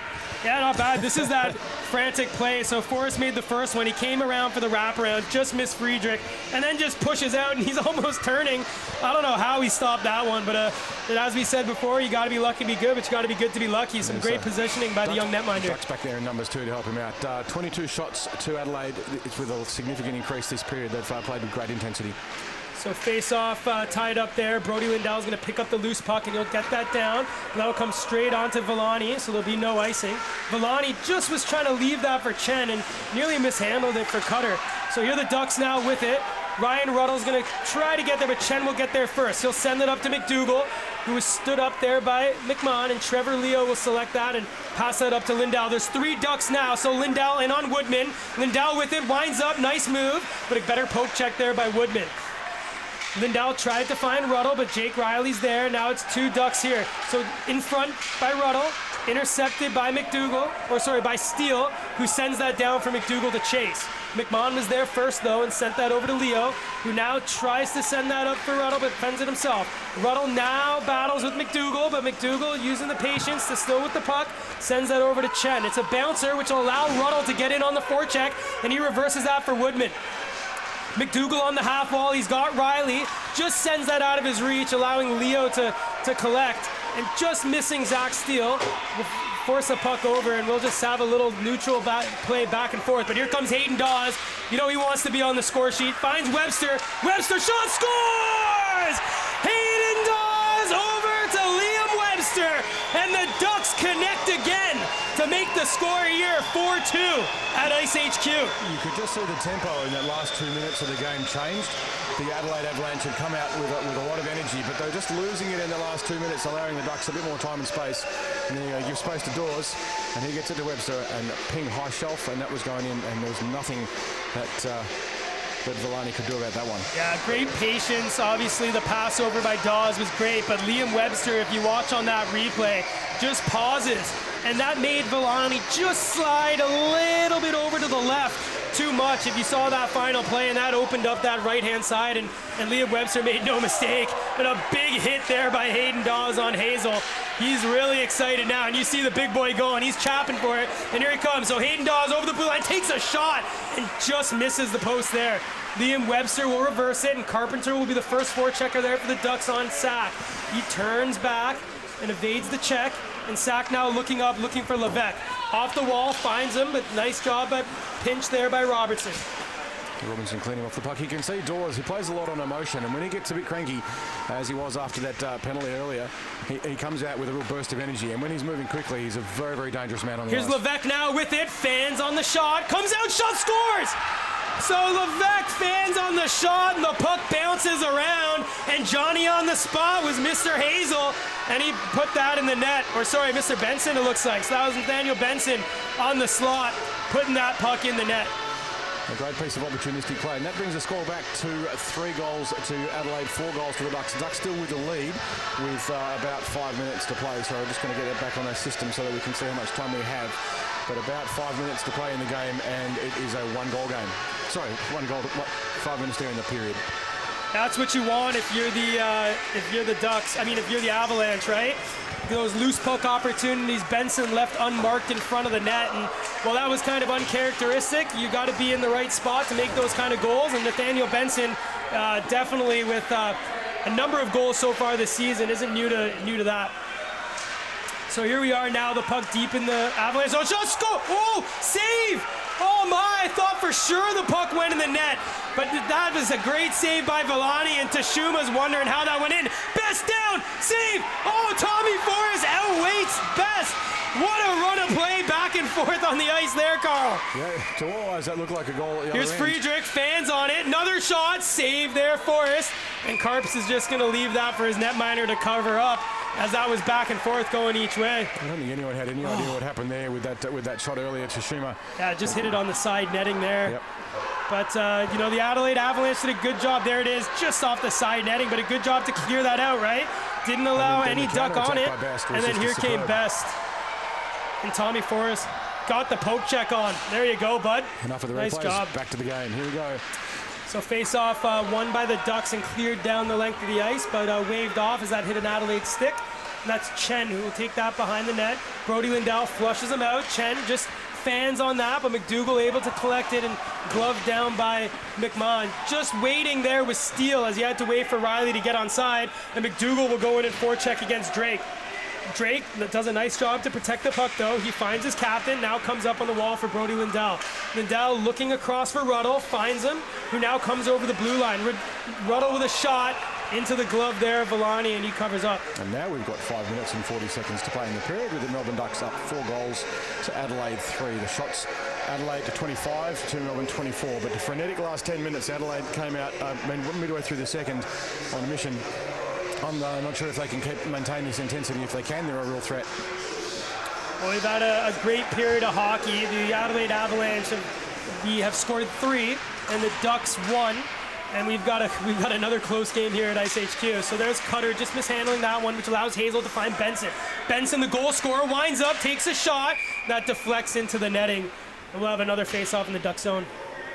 So just as a general flow observation, Gossie, you've got to say that Adelaide came out after that first power play on a hell of a mission, but they still do have that short bench, and I'm just concerned they're not going to be able to keep it up in the third, but maybe they can, and if they can, well, this is a game. So Chris Drake has it, sends it high, but intercepted, and here's Levesque. Levesque wraps it around, tried to throw that in front, but that went off the Ducks' skate and into the corner. Now the Ducks will get it out, and here comes Ryan Ruddle. Over the blue line, he drops it for Cutter. Lindell crashing the net, Cutter still has it, takes it behind. There's 2 Ducks in front of the net, and he's got Leo with a shot, goes high, and that doesn't go out, so that goes into the back. Now Carpenter will pinch, keep that in. He takes a shot on, rebound. Oh, Ruddle not able to put that in as that bounced all the way around in front of the net, and now Sack has it for the Avalanche, and he'll just send that high and out as he's seen enough of that in the offensive zone there. Intercepted there by Corson, looked offside, but no, Corson sends that wide, and Carpenter collects it. He's being watched by 2 Avalanche players, and Ryan Ruddle sends it up looking for Lindell. Sack missed that, and Lindell collects. On a half break, he's got Cutter in the middle, but Sack does a great job there. Cutter wins it though, and he has that on the half wall. He's got Leo if he wants him, but he'll reverse that down for Carpenter. Carpenter looking in front for Lindell, bounces out, Leo keeps that in, and intercepted there by Sack in the corner. He turns around away from Ruddle, takes that behind the net, and he'll wait and, sends that through the middle, intercepted by Webster. Sack now will get it out, and that bounces all the way down. And with Tommy Forrest just leaving the net, that wiped out that icing opportunity. And here comes Webster in, nice stretch pass shot. What a save, Curtis Villani. That was posted right to the top shelf, and he flashed the blocker there to keep that from going in. And Villani saving the game there for Adelaide. If the Ducks had scored there, that would have been a bit of a momentum shift, but what a superb save by Villani. Another opportunity there by Ruddle to add to the score sheet, but he just missed that net. But that stretch pass and that shot by Liam Webster, what a save, Curtis Villani. Look at that. So face-off won by Webster now. Comes back to Robertson. Shot on, but that just goes wide. And Liam Gallagher will aim to get there first, but Best does. He's being forechecked hard by the Ducks, though. And now coming out with it is Bortignon. He's got Friedrich with him, but all he can do is send that deep, and that was called icing, but waved off. So Webster now has it. He gets that out. Gallagher will battle there, and he chips that just past Chen. Bortignon's back, though, and he's going to take some time and just send that deep. Intercepted by Robertson. He'll send that now into the Adelaide zone, and big Hayden Dawes and Liam Webster go to work. Friedrich now loses it to Webster, finds Gallagher. Gallagher being watched by 2 Avalanche players, gets it down to Webster, looking in front for Dawes, but a nice stick there by Best prevents the leading goal scorer there for the Ducks from getting an opportunity. 3 minutes left to play in the period. Melbourne up 4-3. So puck now into the corner. McMahon first back for the Ducks. Was looking over but intercepted. Best gets it in front, but intercepted by Robertson. He'll skate it out himself. He's got Webster and he finds him. Webster over the blue line, being watched by 2 Avalanche players, and Robertson will peel back to his defensive position. Webster down for Dawes in front. Where is it? It's under Villani.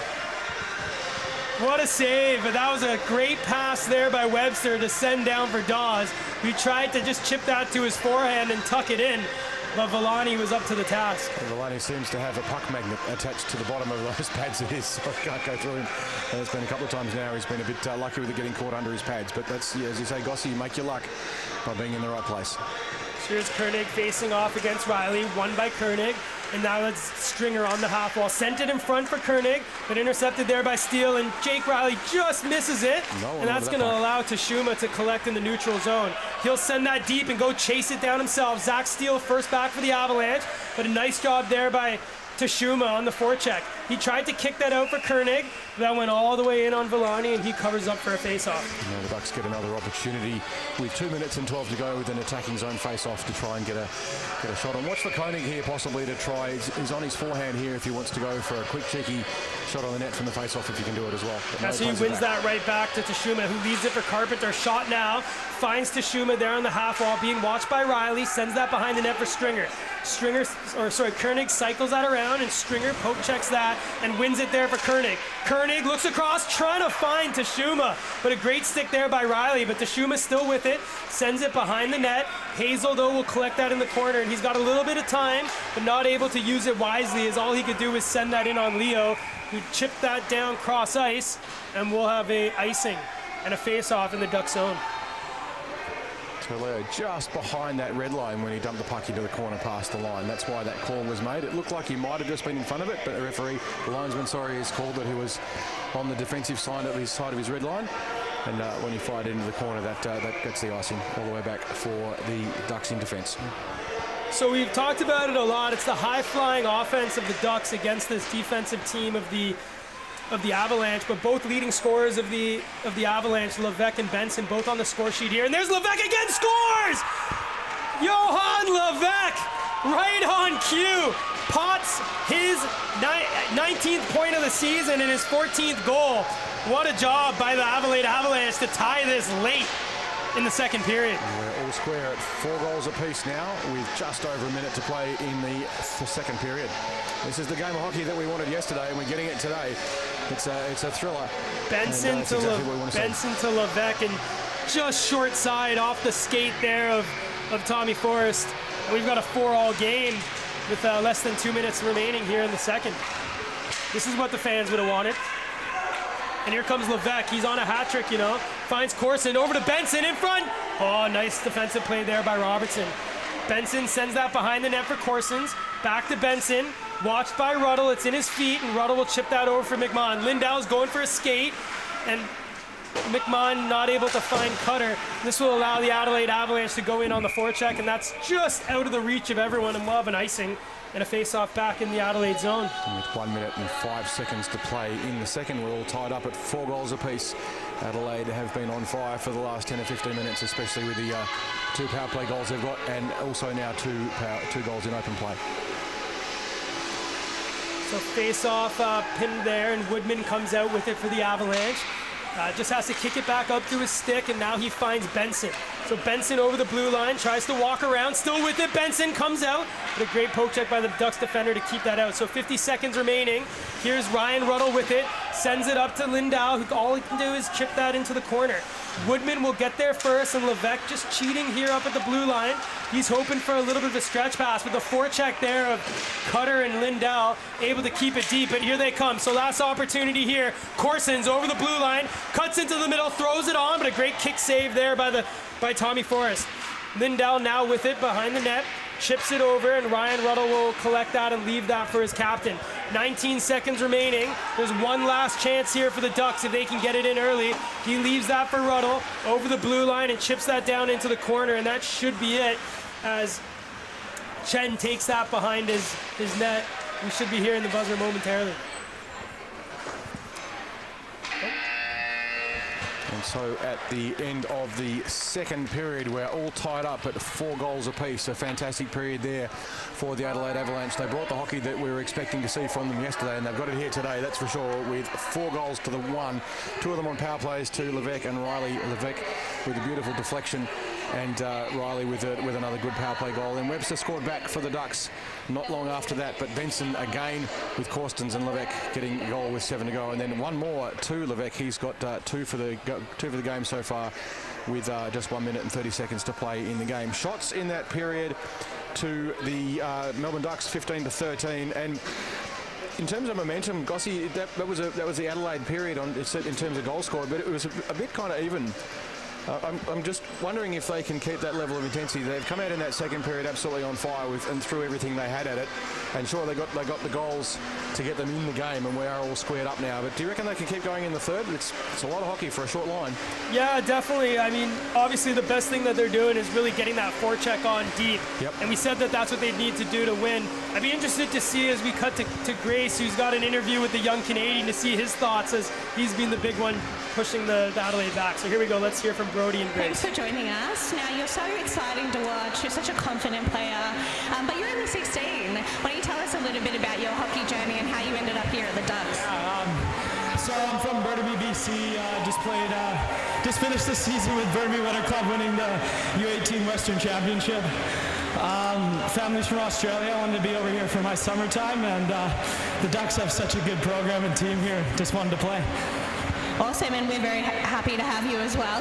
Now, a couple of weeks ago in the penalty box, you said, I won't be in the penalty box again for the rest of the season, but I've seen you in there probably about 5 times since. What's going on? You know, I just really enjoyed your guys' company in there. I kind of feel at home. You know, just really wanted to get back in there. Awesome. Well, good luck for the rest of the season, and go Ducks. Thank you very much, Brody, for the interview there. He's in Melbourne for this summer, and he does have family here, so that's why we're very fortunate to have him. We're going to cut now to a break, and we'll be back with you very shortly for the third period.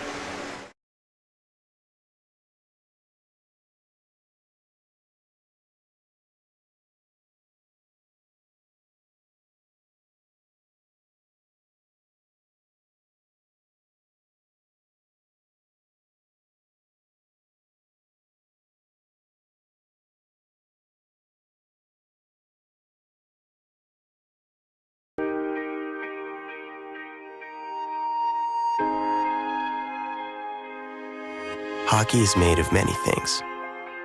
Of early morning practices and cold rinks. Sticks and skates, fresh sheets of ice and scuffed boards. Of grit and guts, passion and power, performance and precision. It's made of crushing physicality and split-second agility. Of generation after generation of lacing up, raising the cup, and not once giving up. We've always been and always will be true to this game. And this game doesn't demand much, just everything you've got. CCM.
Best to get as close to center ice as possible. So now that the pylon's there, Grace, you can show us one more time. Like how does that work? You just kind of throw it on, and again, slow and steady wins the race, right, guys? So who do we got starting here? Angus. Angus, all right, Angus. Angus will start us off. All righty. There we go, Angus. Oh, great first shot. That's pretty close. Nice job, Angus. All right, we've got our birthday boy here, Michael, right? Turning 13. Yeah. Are you ready to go? Okay. All right, let's see. So Michael, Angus still in the lead. Michael, nice little toss. Is he gonna use a little bouncer? Oh, wow! I think that Michael might be a bit closer. Sorry, Angus. Michael, the birthday boy's knocked you off. Who do we have next? Lara. Lara, all right, Lara, let's go. There's a little internal competition between these two. Let's see, Lara, what a shot. Everyone even closer. What a job, Lara. Here we are. This is the best chuck-a-puck we've ever had. Kai. All right, Kai, let's go. Let's see if you can get closer than Lara. A little tough, and that's going to keep sliding. So Lara's still in the lead. I'm Mel. Mel, and you're here from Adelaide, right? All right, let's see. Adelaide, it's been a close game. Can you get closer? Oh, not bad. Oh, I think Lara might still be in the lead. What do you reckon, boys? Still Lara? That one's gone? Yeah, okay. Who do we have next? Judy. All right, Judy, let's go, Judy. Nice and slow and steady. Oh, look at that. Oh, my. Oh, what do we reckon, boys? Is it Judy or Lara? It's the same. Oh, we're measuring. All right, while we're doing some measuring, who do we got? Sorry, Judy. It looks like Lara. Oliver. All right, Ollie, let's go, Oliver. See if you can get right on the button. Nice little toss. Keep going. Sweep, sweep, sweep, sweep, sweep. Oh, so Lara's still in the lead. And our last competitor, who do we have? Jason. All right, Jason. It's all for the money here. Are we going to get to go? Oh, there we go. Keep sliding. Keep sliding. Go, go, go, go, go. Oh, we got a couple more. All right, nice. All right, some late entries. Who do we have here? Brooks. Brooks. All right, Brooks. Give it a toss. Yeah, we'll open the door for you. A little height advantage there. Oh, nice throw. And is it going? It's a little far. And last one. He doesn't care about the name. Doesn't care about the name. Oh, cares about the money. I like it. Alrighty, so Lara, you were hesitant to go, but you're our winner. Nice job. And we're going to pass over to, you're the winner of a lovely Melbourne Ducks shirt there. And we're going to pass this over to Ross now, and he's going to do our draw for the Adelaide trip. Where's Ross?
Welcome back, everyone, to the Ice HQ Ice Rink here in Reservoir, Melbourne, Australia, where we're being entertained by a very tight tussle. It doesn't get any closer than this. At the end of the second period, the Ducks and the Adelaide Avalanche all tied up at 4 goals apiece. The first period was all Ducks, and the second one was all Avalanche. The Ducks letting themselves down with a couple of penalties and giving away 2 power play goals in the first 5 minutes of the second period, which gave the Avalanche a chance to get back in the game, lift their heads, lift their tempo, and it's got to be said that I think they mostly outplayed the Ducks through the second, certainly reflected by the scores of them getting 4 goals, in the second period, with only the one to Liam Webster to the Ducks. So all tied up at 4 goals apiece, also all tied up at 27 shots apiece, so the shot clock's reflecting the score. Neither goalie would be particularly happy with the numbers that are coming out of this for them, but they've all been presented with some very, very difficult saves. So, Anton Goss, we have 1 period to go of regular season period hockey here in Melbourne. What do you think is going to happen in this period? I think both teams are going to come out hungry to win. The Avalanche have to keep doing what they did there in that second period if they hope to have any chance at this game. And that was getting the puck deep, getting the puck back in the corner, playing physically. And if you're the Ducks, you just need to get that big man Hayden Dawes out doing what he does best, which is that one-man wrecking ball, and being a little bit of a playmaker so far in this little series. He hasn't shot much in this period, in this game. So here's Brody Lindell chasing McDougall, forcing him back to Woodman. And he'll get that up for Zach Steele, cross over the line, and Jake Riley's been having a great game so far for the Avalanche, hasn't he? Yep, he sure has. He's played superb hockey today. Yeah, him, Benson, and Levesque, leading scorers of the Adelaide Avalanche, all over the score sheet in that second period. And Brody Lindell just chips that down into the corner, and Woodman will get there first, but Ruddle giving chase. Woodman, though, such great skater, so often able to just evade those opportunities, and he'll now get over the blue line and dump that in, and they'll peel off for a change. I'll tell you what I think the Ducks need, Anton, is I think they need Hayden Dawes to get a bit cranky. When he gets fired up, he moves about 10% faster than when he spends a lot of time. The rest of the time, he kind of looks a little bit like a great white shark. He just circles around the fish tank, and every now and then he has a snap. So intercepted there by Robertson, shot in, tried to deflect, that was Ruddle, but Hayden Dawes will send that back for Carpenter, who whips that down into the corner. Ruddle will get there first behind the net, in front to Dawes, shot! Where is it? It bounced in front, back to Dawes, all the time in the world, but he misses that one. What a save, Villani. There's an opportunity for him. He was a little bit pedestrian there if he had a shot. And now here's with Leo Webster, shot, that just went wide. And there's Hayden Dawes laying the body on Hazel, but he's able to push that forward for Corsons. Kept in there by Webster, but deflected by Corsons and just out. He'll send that back up the half wall for Johan Levesque, and he'll take that in himself. Hayden Dawes pushes him off the puck, though, and he'll take that to the safety of his own net and pass that over to Carpenter. Carpenter with it now, off the wall, looking for Webster, but just missed him, which allowed the Avalanche to get that out. Dawes on his feet, just stick handling that and looking for Gallagher, but wasn't able to connect.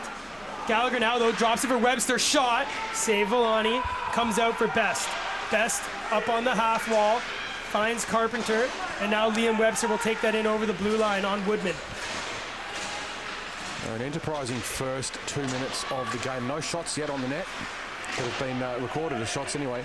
But some good pressure by the Ducks so far, not much from Adelaide. So Friedrich just evades the check of Koenig there, and Bortignon chips it out. Gallagher collects it though, and he'll send that deep, and Corey Stringer will go give chase.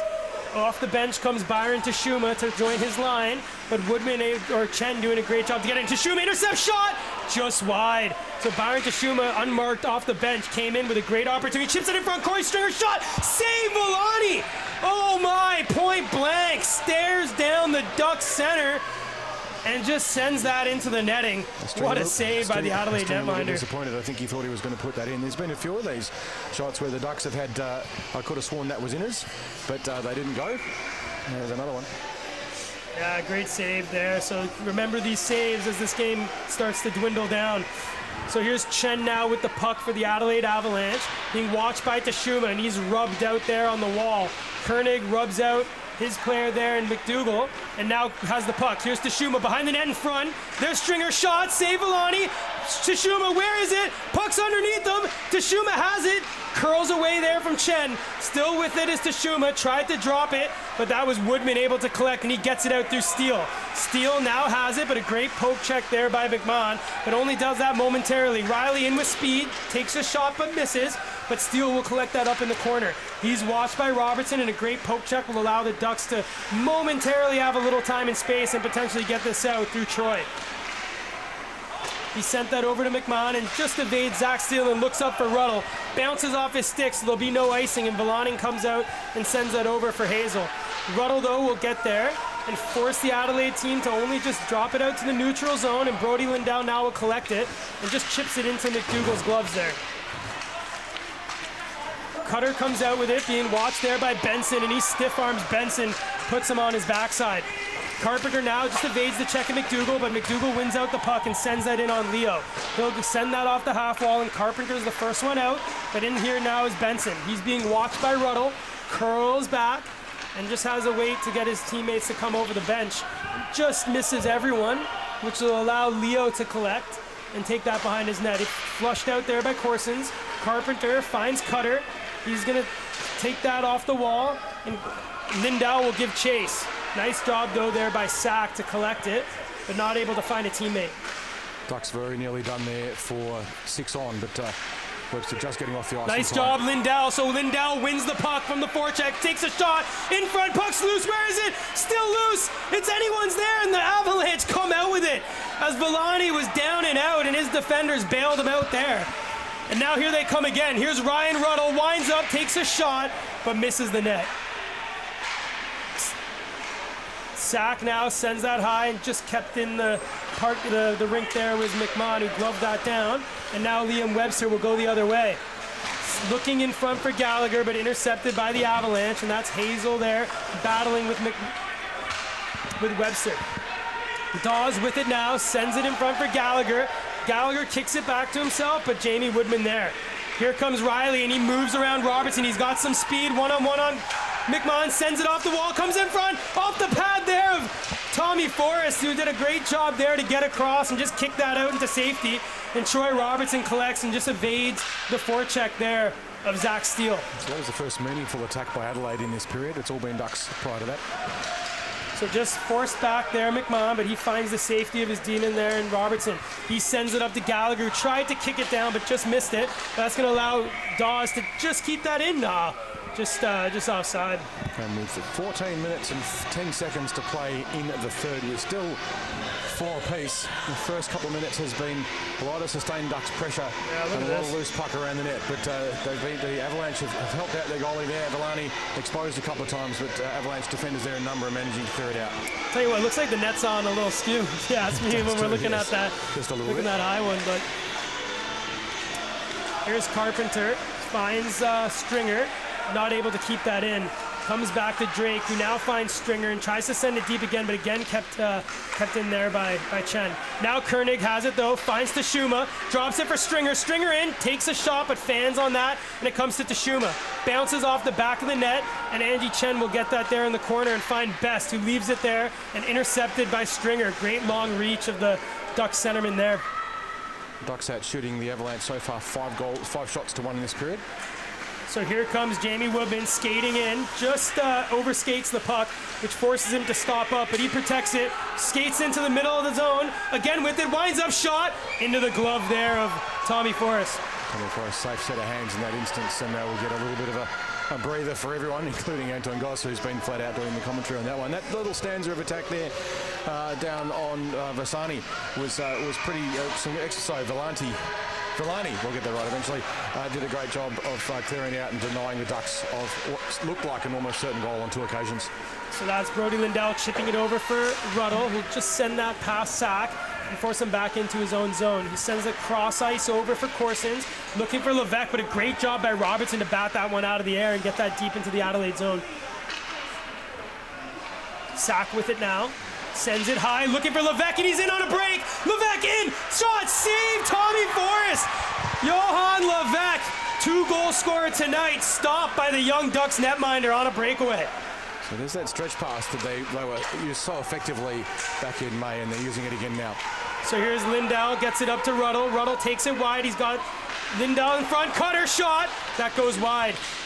Lindell now looking in on Benson, but Benson able to get that, but not out. Shot through into the corner, and Ruddle will get there, battling there with the Avalanche. Kept in there by Robertson, but nice job by Corsons to collect it. So here he comes. Corsons in, winds up, takes a shot, blocker save, batted out of the air with the glove there of McMahon, and Webster now forced to battle with Chen. There's Robertson, just pulled off there by Benson, squirts all the way, but kept in there here on the far side by Woodman. Curls around away from Ruddle, takes it, takes a shot into the chest there of Tommy Forrest. Shot there from Woodman from a poor angle, and Tommy Forrest made that one look like a pretty routine save in the end. But you can see his athleticism. He does like to go for a skate, Woodman, from that point. But Ruddle did a good job of containing him. And if you look on that, Levesque just in on the breakaway. Little stick handle, got a bouncing puck and wasn't able to end up getting that one on net. But good job, Tommy Forrest, to track that the whole way down. So this is the danger line for Adelaide on at the moment with Riley. So Riley out here, McDougall drops it, McDougall with it, takes a shot on, kick save, Tommy Forrest. Liam Webster now battling with Riley there on the wall, drops it there for Carpenter, who reverses it over for Leo. Leo collects it now. He's got Gallagher in front of him as well as Dawes, but intercepted there by Chen. Sends it over to Riley, and he's got McDougall streaking. Nice job, Carpenter diving down to block that pass, and in comes McDougall with a hard hit on the defender. Comes over to Woodman, wind up shot, just goes wide there, stuffs it, comes across, where's the puck? It's behind the net. Oh man, McDougall almost able to stuff that in, but doesn't get the puck in the net, and that's still got a 4-4 game as Woodman knocks down Gallagher there in the neutral zone. That's one of those times when a little bit of luck and a lot of being in the right place at the right time made a difference there, and that saved Tommy Forrest's onions there. Almost stuffs it in, and it just goes through everything, and then again, that was Steele, who had another one. Trevor Leo there just covering that one up as the second goaltender. Great job there by Trevor. Great job, Trevi. One of our favorites, such a nice guy. One of our favorites. Here we are, so Adelaide face-off one. Sent by Chen, sent in deep, and Best now has it on the half wall. He looks in front for Friedrich, with a great stick there. Winds up shot, bounces out, and it's going to come all the way out, forcing Woodman back. So here's Woodman now, just reverses it over to Friedrich. He crosses the blue line and sends that deep. McMahon being chased there by Bortignon, but McMahon able to evade the check. He's hauled down slightly, but stays on his feet and finds Webster. Webster's got Gallagher streaking, but he'll carry it in himself and drop it to Dawes. Dawes in now, nice little move into the slot, shot, high and out. And that will have a face-off there to the left or right, sorry, of Villani. And with 10 minutes and 52 seconds to play, we're still all tied up at 4 goals apiece to Adelaide and Melbourne. That's the patented, I would call patented, but such a classic Dawes move where he comes in and uses that long reach and just kind of toe drags in and then takes the shot. Yep. But just had the little targets off a little wrong there as he shot that high and wide. So here's Sack now with the puck on his backhand, sends it high, kept in there by Carpenter. Battling in it now is Carpenter, who sends that in, and Tashuma will go chasing on Hazel.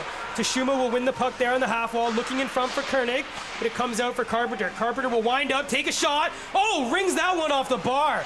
Keep shooting, Jack. You're having a great job there in the defensive zone. So puck recycled down there. That's hit on by Koenig, and out with the puck is Tashuma, who drops it for Koenig, stuffing it in the back, and there's a little pushing and shoving going on there between Koenig and Hazel as Villani pounced on that loose puck. It was a loose puck. It looked like it might have been a little bit exposed, so a fair contest at that point to go for it. I don't think anything will come about of that minor shove between the two.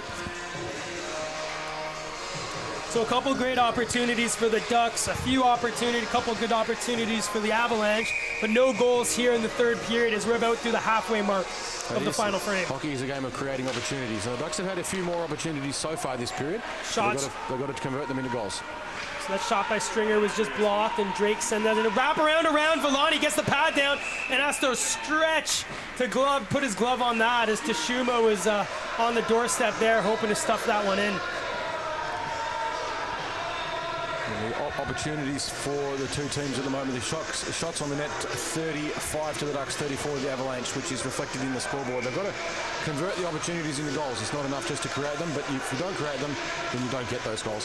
So face-off won by the Adelaide Avalanche. That's Hazel with the puck. Gets it out to the half wall, and it comes out. Here's Riley chasing it on McMahon, but McMahon sends it out, and Ruddle there now battling. So intercepted there. There's Brody Lindell, comes in, takes a shot into the feet there of Sack, and the Avalanche will get it out now through Riley. He gets hit hard by Robertson, but in comes McDougall. Shot just wide there by McDougall. After a great hit there by Robertson on Riley, puck squirts out there, out onto the half wall. Sack pinches, and it comes out now through Cutter. So here's Cutter. He's got Ruddle with him, 2-on-1. Cutter over to Ruddle, comes out. Oh, not able to stuff it in. And Adelaide get away with it, but only up to the point. Trevor Leo winds up, shot, save again, Villani. But behind there's Cutter battling hard there. Hit by Riley there on Cutter, but Lindell will get the puck. Now Riley trying to throw the body on Lindell, who evades it. Cutter in front, Ruddle shot, save Villani. Ryan Ruddle in front of the net. Got that one-timer on, but Villani able to cover that up and prevent the go-ahead goal for the Melbourne Ducks. Some great desperation goaltending Look at there this by hit. Villani. Absolutely plastered. Well, we'll be filling that one tomorrow, I think. But, some magnificent goaltending there, Villani, with just desperation and not giving up. And we have an attacking zone face-off now with Webster taking the face-off for the Ducks. So face-off won by the Ducks. Carpenter gets that deep, and Woodman now will collect it here for the Adelaide Avalanche. What a player, Jamie Woodman. We didn't get to see him last time when Adelaide were here, but he's just such a great skater. And here's Best now with it, looking in front for Bortignon, but intercepted, and the Ducks are going the other way. Liam Webster has it.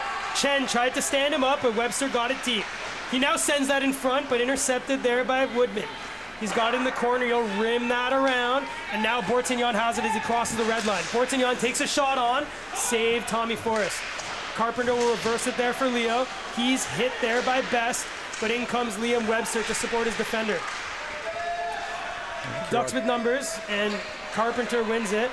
And here comes Dawes. So looks like we'll have a penalty here for Best as the Adelaide Avalanche touch the puck. He'll be going for 2 or less. I'm not sure if Best's getting that or Webster is. It's Best. The minute he went down, the referee pointed at Best, and the Ducks did have a chance to play around with that puck, and he'll be sitting for 2 or less.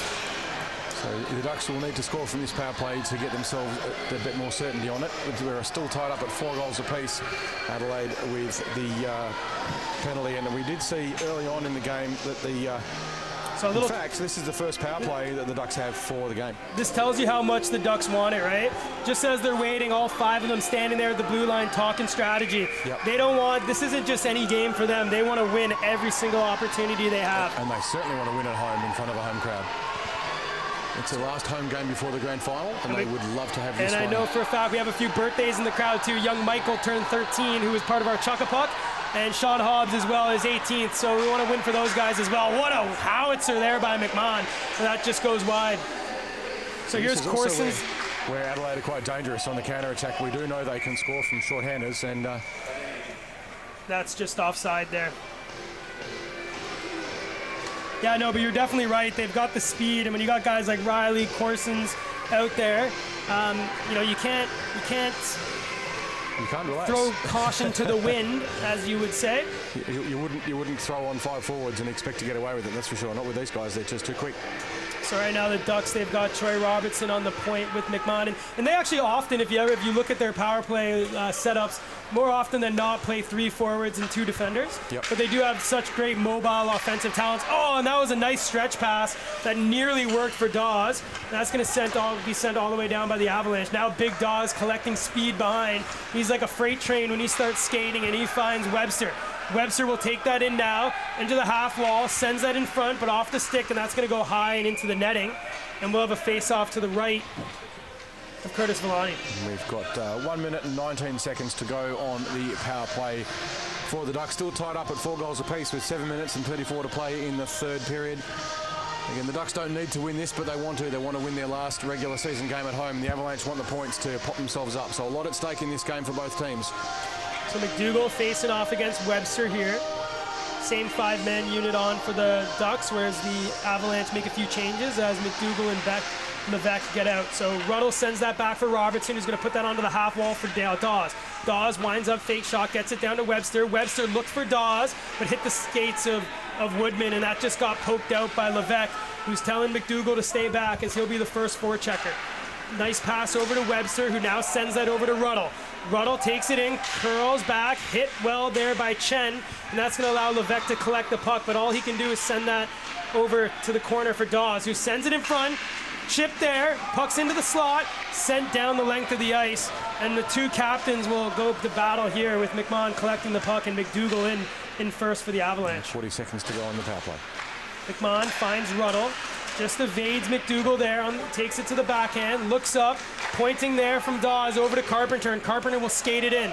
Carpenter takes it down into the half wall, looking in front to Dawes, intercepted, puck comes out, Jake Riley bounces back, and Woodman now will take that and rim that all the way around, and a fortuitous bounce finds McDougall. Will send that down the length of the ice, which should kill another 10 seconds or so off the penalty. 10 seconds to go on the power play now. So we start to hear a little bit of a chant going on from the crowd. Let's go Ducks. Let's see if that can get to the legs. There's Carpenter coming through, and the penalty is now over. So great penalty kill here by the Avalanche, and Carpenter now finds Drake. We're back to 5-on-5. Little fan on the pass there, sent in deep, but a touch there waves off the icing. Sack has it, sends it up there for Corsons, who now finds Riley. Riley with speed being watched there by Stringer, and a great poke check there forced the Adelaide Avalanche offside, and we'll have a face-off in front of the Ducks bench. So Avalanche don't want a tie, and they don't want to go to overtime. They want the regulation win if they can, because they need those points to give themselves the buffer. If the Ducks win in overtime, that's a win. They don't care. It's a win at home. But Avalanche, they want to get the 3 points to provide themselves a bit more room to protect their second place in the ladder. So they want to win in regulation if at all possible. So face-off one forward. Adelaide Avalanche take a shot through Friedrich. That went wide, and Bortignon goes in for the chase. Tashuma battling there with Hazel. Gets it to the line and not out, as that was kept in by Best. Robertson goes across the ice over to McMahon, who now will find Koenig. Will take that into the neutral zone. Just trips up, which allowed Adelaide to win that momentarily, but Tashuma gets it back and sends it all the way down onto his netminder, who leaves it for Robertson. There's Bortignon now with it. He's got it, sends it across, intercepted by Stringer, and Robertson will now skate that out. Ducks a little bit lucky to get away with that. Yeah, unlucky bounce there for the Ducks, or a lucky one of the Adelaide Avalanche, but they weren't able to put the puck in the net. And Sack now takes that deep. He's behind the net. Nice pass to get that in front, which fooled absolutely everyone on the ice, including his teammates. That goes down all the way to the end. That's one way to put it. No one knew where it was going. 5 minutes now to play in the period, the last period of regulation time in the regular season here at Ice HQ. So here's Benson behind his own net. He's being chased there by Gallagher, and he'll skate that out himself. Over the red line now, still with it is Benson. Tried to walk inside, but a great stick there by Carpenter. Not able to get that up the wall, though, but it comes back to Jack, and he'll take that to the back of his net. He has a peek, and he looks over and finds Dawes. Will send that off the wall up for Gallagher. He's got Webster and finds him. Webster now and takes a shot. Oh, and that just went wide. Just a little high, but hell of a shot there by Liam. Kept in now by the Ducks, and Dawes on his feet, going still with it, and it's funny there, on his knees, he's still the same height as Benson. And here comes Benson. So we've got Benson over the red line now. He's got Levesque with him, and Levesque just not able to keep his leg in. And a great call there for the linesman. I mean, luckily I'm right on the blue line, and I can see that one, although only inches, definitely was offside. In a game of inches, a millimetre is a mile, and that one... Levesque tried to drag his leg, but Benson just needed to be a little quicker. He just needed to be fast, absolutely. The pressure from the Ducks slowing him down made a difference as well. So face-off won by the Ducks now, and that's Troy Robertson, reverses it over to his captain, who gives it right back to Robertson, who played a little bit of catch. Sends it up to Ruddle, who just chips that past Woodman, and he'll have to chase in on the all-star defender. So Woodman, though, nice job to turn away. We are getting close to Dawes time, too. With 2 minutes to go when it's all tied up, that's when Hayden Dawes has a habit of scoring game winners. Wouldn't that be a storyline, right? After the 2 game-winning goals there late in round 1, if Hayden Dawes could come back and finish the year. But here's Riley, takes a shot, bounces out in front, rebound, scores! Jake Riley finds the rebound after it goes high in the air, and he pots it in. win. And Adelaide are back on top, 5-4 here. Tommy Forrest lost that one. You watch it in the rebound, it goes up high, and Tommy Forrest had no idea where the puck was. I think no one knew where it was but Riley. Oh, there it is, and Riley snapped it, and bang in she goes. Beautiful piece of opportunistic play by Riley to go in and clean up his own rebound, which is it's a beginner thing. It's what you teach the new players. You go and chase your rebounds, and he did a fantastic job, and there it was. It's a tough one there for Tommy. I mean, it's not easy when it hits you up high in the shoulder there. But great job by Riley to keep his eyes on that puck and put that in. And he's been all over the score sheet. That's his second goal, and he also had an assist. So he's up to 3 points now. And we did mention that he'd need to have a breakout game if Adelaide were going to get back on this. Yep. So here comes. He's done it. So here's Bortignon now with the shot, and that just goes high and wide. Carpenter, though, now with the puck here for the Ducks, sends that up, looking for Ruddle, who chipped that up for Lindell. Brody Lindell will skate in on the Adelaide Avalanche now, look across for Cutter, but Bortignon did a nice job of keeping that in, and that'll get sent down the length of the ice, and we'll have an icing here with 3 minutes remaining. And that will give the Ducks the opportunity for the play in the attack. Avalanche have come out, and they've been, so I've got to say, they've been a little bit lucky through the first 15 minutes of this period, but that beautiful piece of shooting and then the follow-up rebound by Riley has put them back on the scoreboard in the lead. The Ducks are going to need one more just to level it up to take it to overtime. We'll see how it pans out. So Webster here facing off against Bortignon, wins the puck. Dawes sends it back to McMahon. McMahon's going to send that deep off the knee of Dawes and sent high into the zone. Adelaide go for a change, which will allow Robertson to collect it, and he'll send that up to Stringer. Dawes and Webster going in on the forecheck. Adelaide rim it around, and Benson able to pin it there. Sack, though, will clear the puck, but no Adelaide player in the neutral zone, which will allow the Ducks to recycle in. Adelaide need to be careful there. They don't concentrate on too much defense. So here we go with the Adelaide Avalanche. Hazel has it, and that's Levesque who gets that down the length of the ice. McMahon, first back for the Ducks, uses some speed here. He'll take that around Levesque and around Benson. He'll go all the way into the Adelaide zone and hit hard there by Sack, but gets right on his feet. Stringer now sends it down to Dawes, who reverses it in for Webster. He's got Stringer out there with him, but not able to find him. And Adelaide will just chip that out of there, and Corsons just touches that up, and we have a high stick. We'll get a face-off back in the Avalanche defensive zone. 2 minutes and 5 seconds to play. So we're just inching into Dawes time now. It's that last 2 minutes of the game when the Ducks desperately need a goal. They need one now to take it to overtime at least. The game far from over. We've seen the Ducks pull goalies in these situations before and get up with 6 players on the ice, so they can do that and watch for Tommy Forrest to leave the ice if it stays like this for too much longer. So Cutter wins the faceoff. Lindell gets that, but intercepted there by Woodman. Ruddle will lay the body on the defender, and Jake Riley not able to get that out. Nice job there by Carpenter to get that on, and that gets chipped in behind the net. Woodman rips it up over there, and Best just chips it out into the neutral zone. Every second counts now if you're the Adelaide Avalanche. They want this, they need these 3 points. They don't just want them, right? And Trevor Leo being chased hard by McDougall, who lays the body, finds Lindell, and Lindell evades the captain of the Adelaide Avalanche. 1 minute and 30 seconds to play now. And intercepted there by Best. He'll come in, walks around Leo. He's got a streaking Riley, finds him. Riley on the backhand shot, glove save, Tommy Forrest. This will give the Ducks an opportunity to put over the big boys. I see Stringer, Dawes, and Webster coming out with Robertson and McMahon. Are these the 5 that are going to bring the Ducks back into the game? Or the Adelaide Avalanche through Johan Levesque, Nathaniel Benson, Corsons, Woodman, and Chen going to shut the door? I don't think there's an answer for that one yet, Gossie, but they'd be, if you're an Adelaide supporter at the moment, you'd be pretty excited. So face-off won there by the Avalanche, but not able to regain control, and that's Robertson who gets it out. That goes deep behind the net, and McMahon not able to win it there on Corsons. He's going to twist and turn, and they'll be happy to pin this down in the zone and kill some more seconds off in the clock. We're down to 1 minute remaining now, and with an extra hit, we've got a little bit of fisticuffs going. They're not happy with everything that's happening there in the corner, and we'll see what comes of this little scrum. Didn't see what led up to that. It's in the corner that we can't see very clearly from here.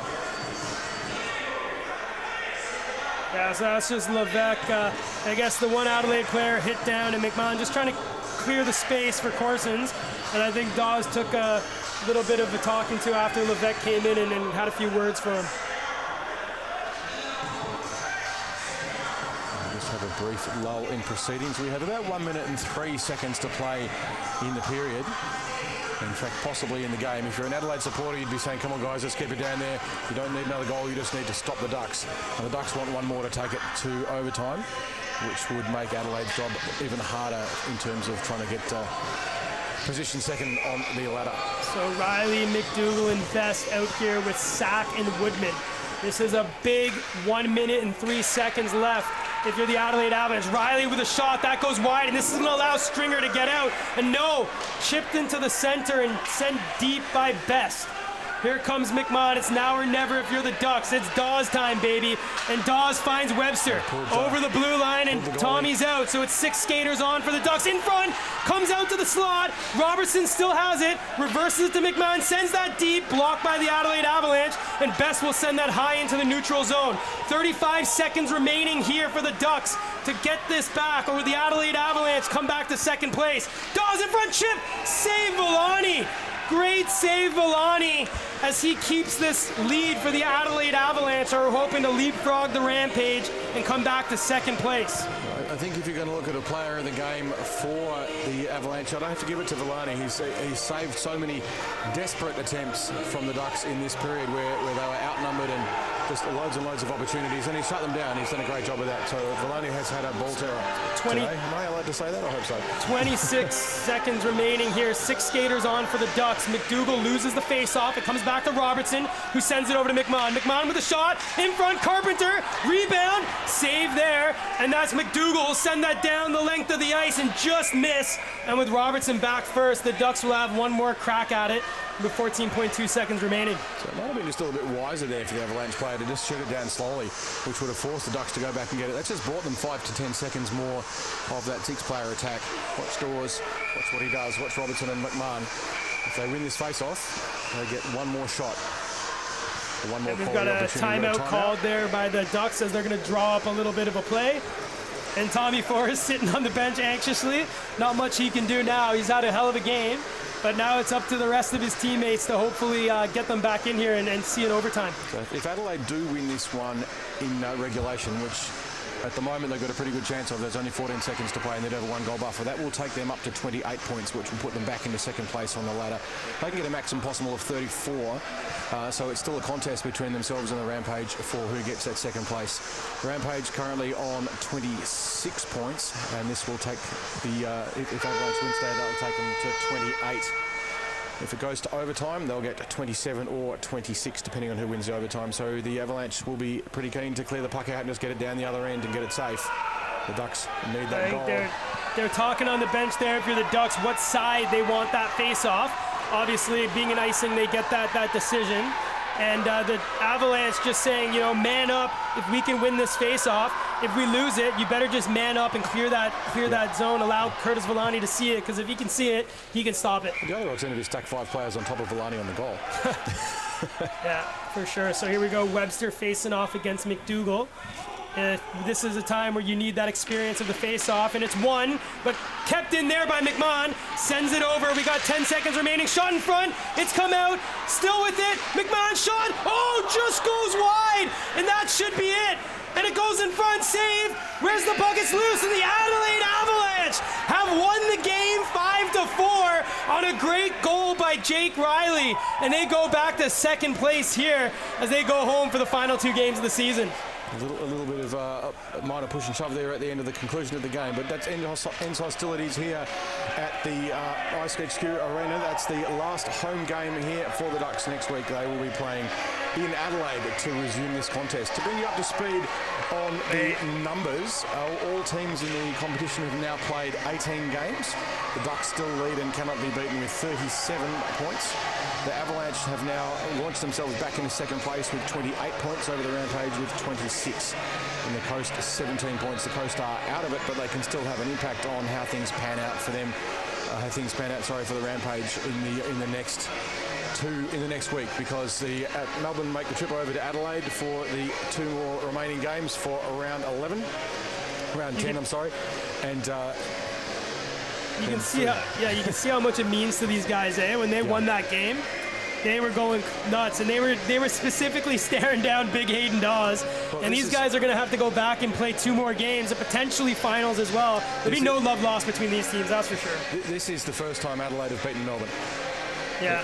So they lost two games very close in the first round, and then, as we know, round 6 was a forfeit due to transport issues and flight cancellations. And then this has been the first time Adelaide have actually beaten Melbourne this season. And if you had to choose a time to do it as Adelaide, this would be the time, leading up into the final series. And they've got two more games to play in Adelaide next week. So Melbourne have to make the trip over to Adelaide to play on foreign ground in Adelaide, which will be a struggle. We know that Adelaide will fill their barn. They've been selling out the place every time. So the Ducks are going to have a crowd dressed in black and white, not in blue, not in green and black. So it'll be a different audience for them, but it will be all on. In terms of shots on in that game, I'll just give you up to date on those statistics as well. The Ducks outshot the Avalanche 41 to 40, 14 to 13 in the third period. To be honest, the third period it was mostly Ducks. They got a lot of sustained pressure. They just weren't able to capitalise on it when it mattered. And Villani had a lot of good help from his defence, who had desperation that was missing from them yesterday, and that made a lot of difference in clearing stuff out. Villani ends up with the numbers of a save percentage of .902, so an excellent game for him. Tommy Forrest, he did pretty well too. His first full game in the PHL, starting as a starting goaltender. He would have liked to win it, but that's hockey, and you can't win them all. And if you did, it'd be boring. So we're gonna have an interview with one of the Adelaide Avalanche here, the Mr. Mustache Man, Jake Riley, and he had an absolute cracker of a game tonight. You know, all over the score sheet there on the power play, the first assist, the power play goal, and the game winner. Definitely would be one of the 3 stars, and I'm looking forward to hearing what he has to say there with Grace.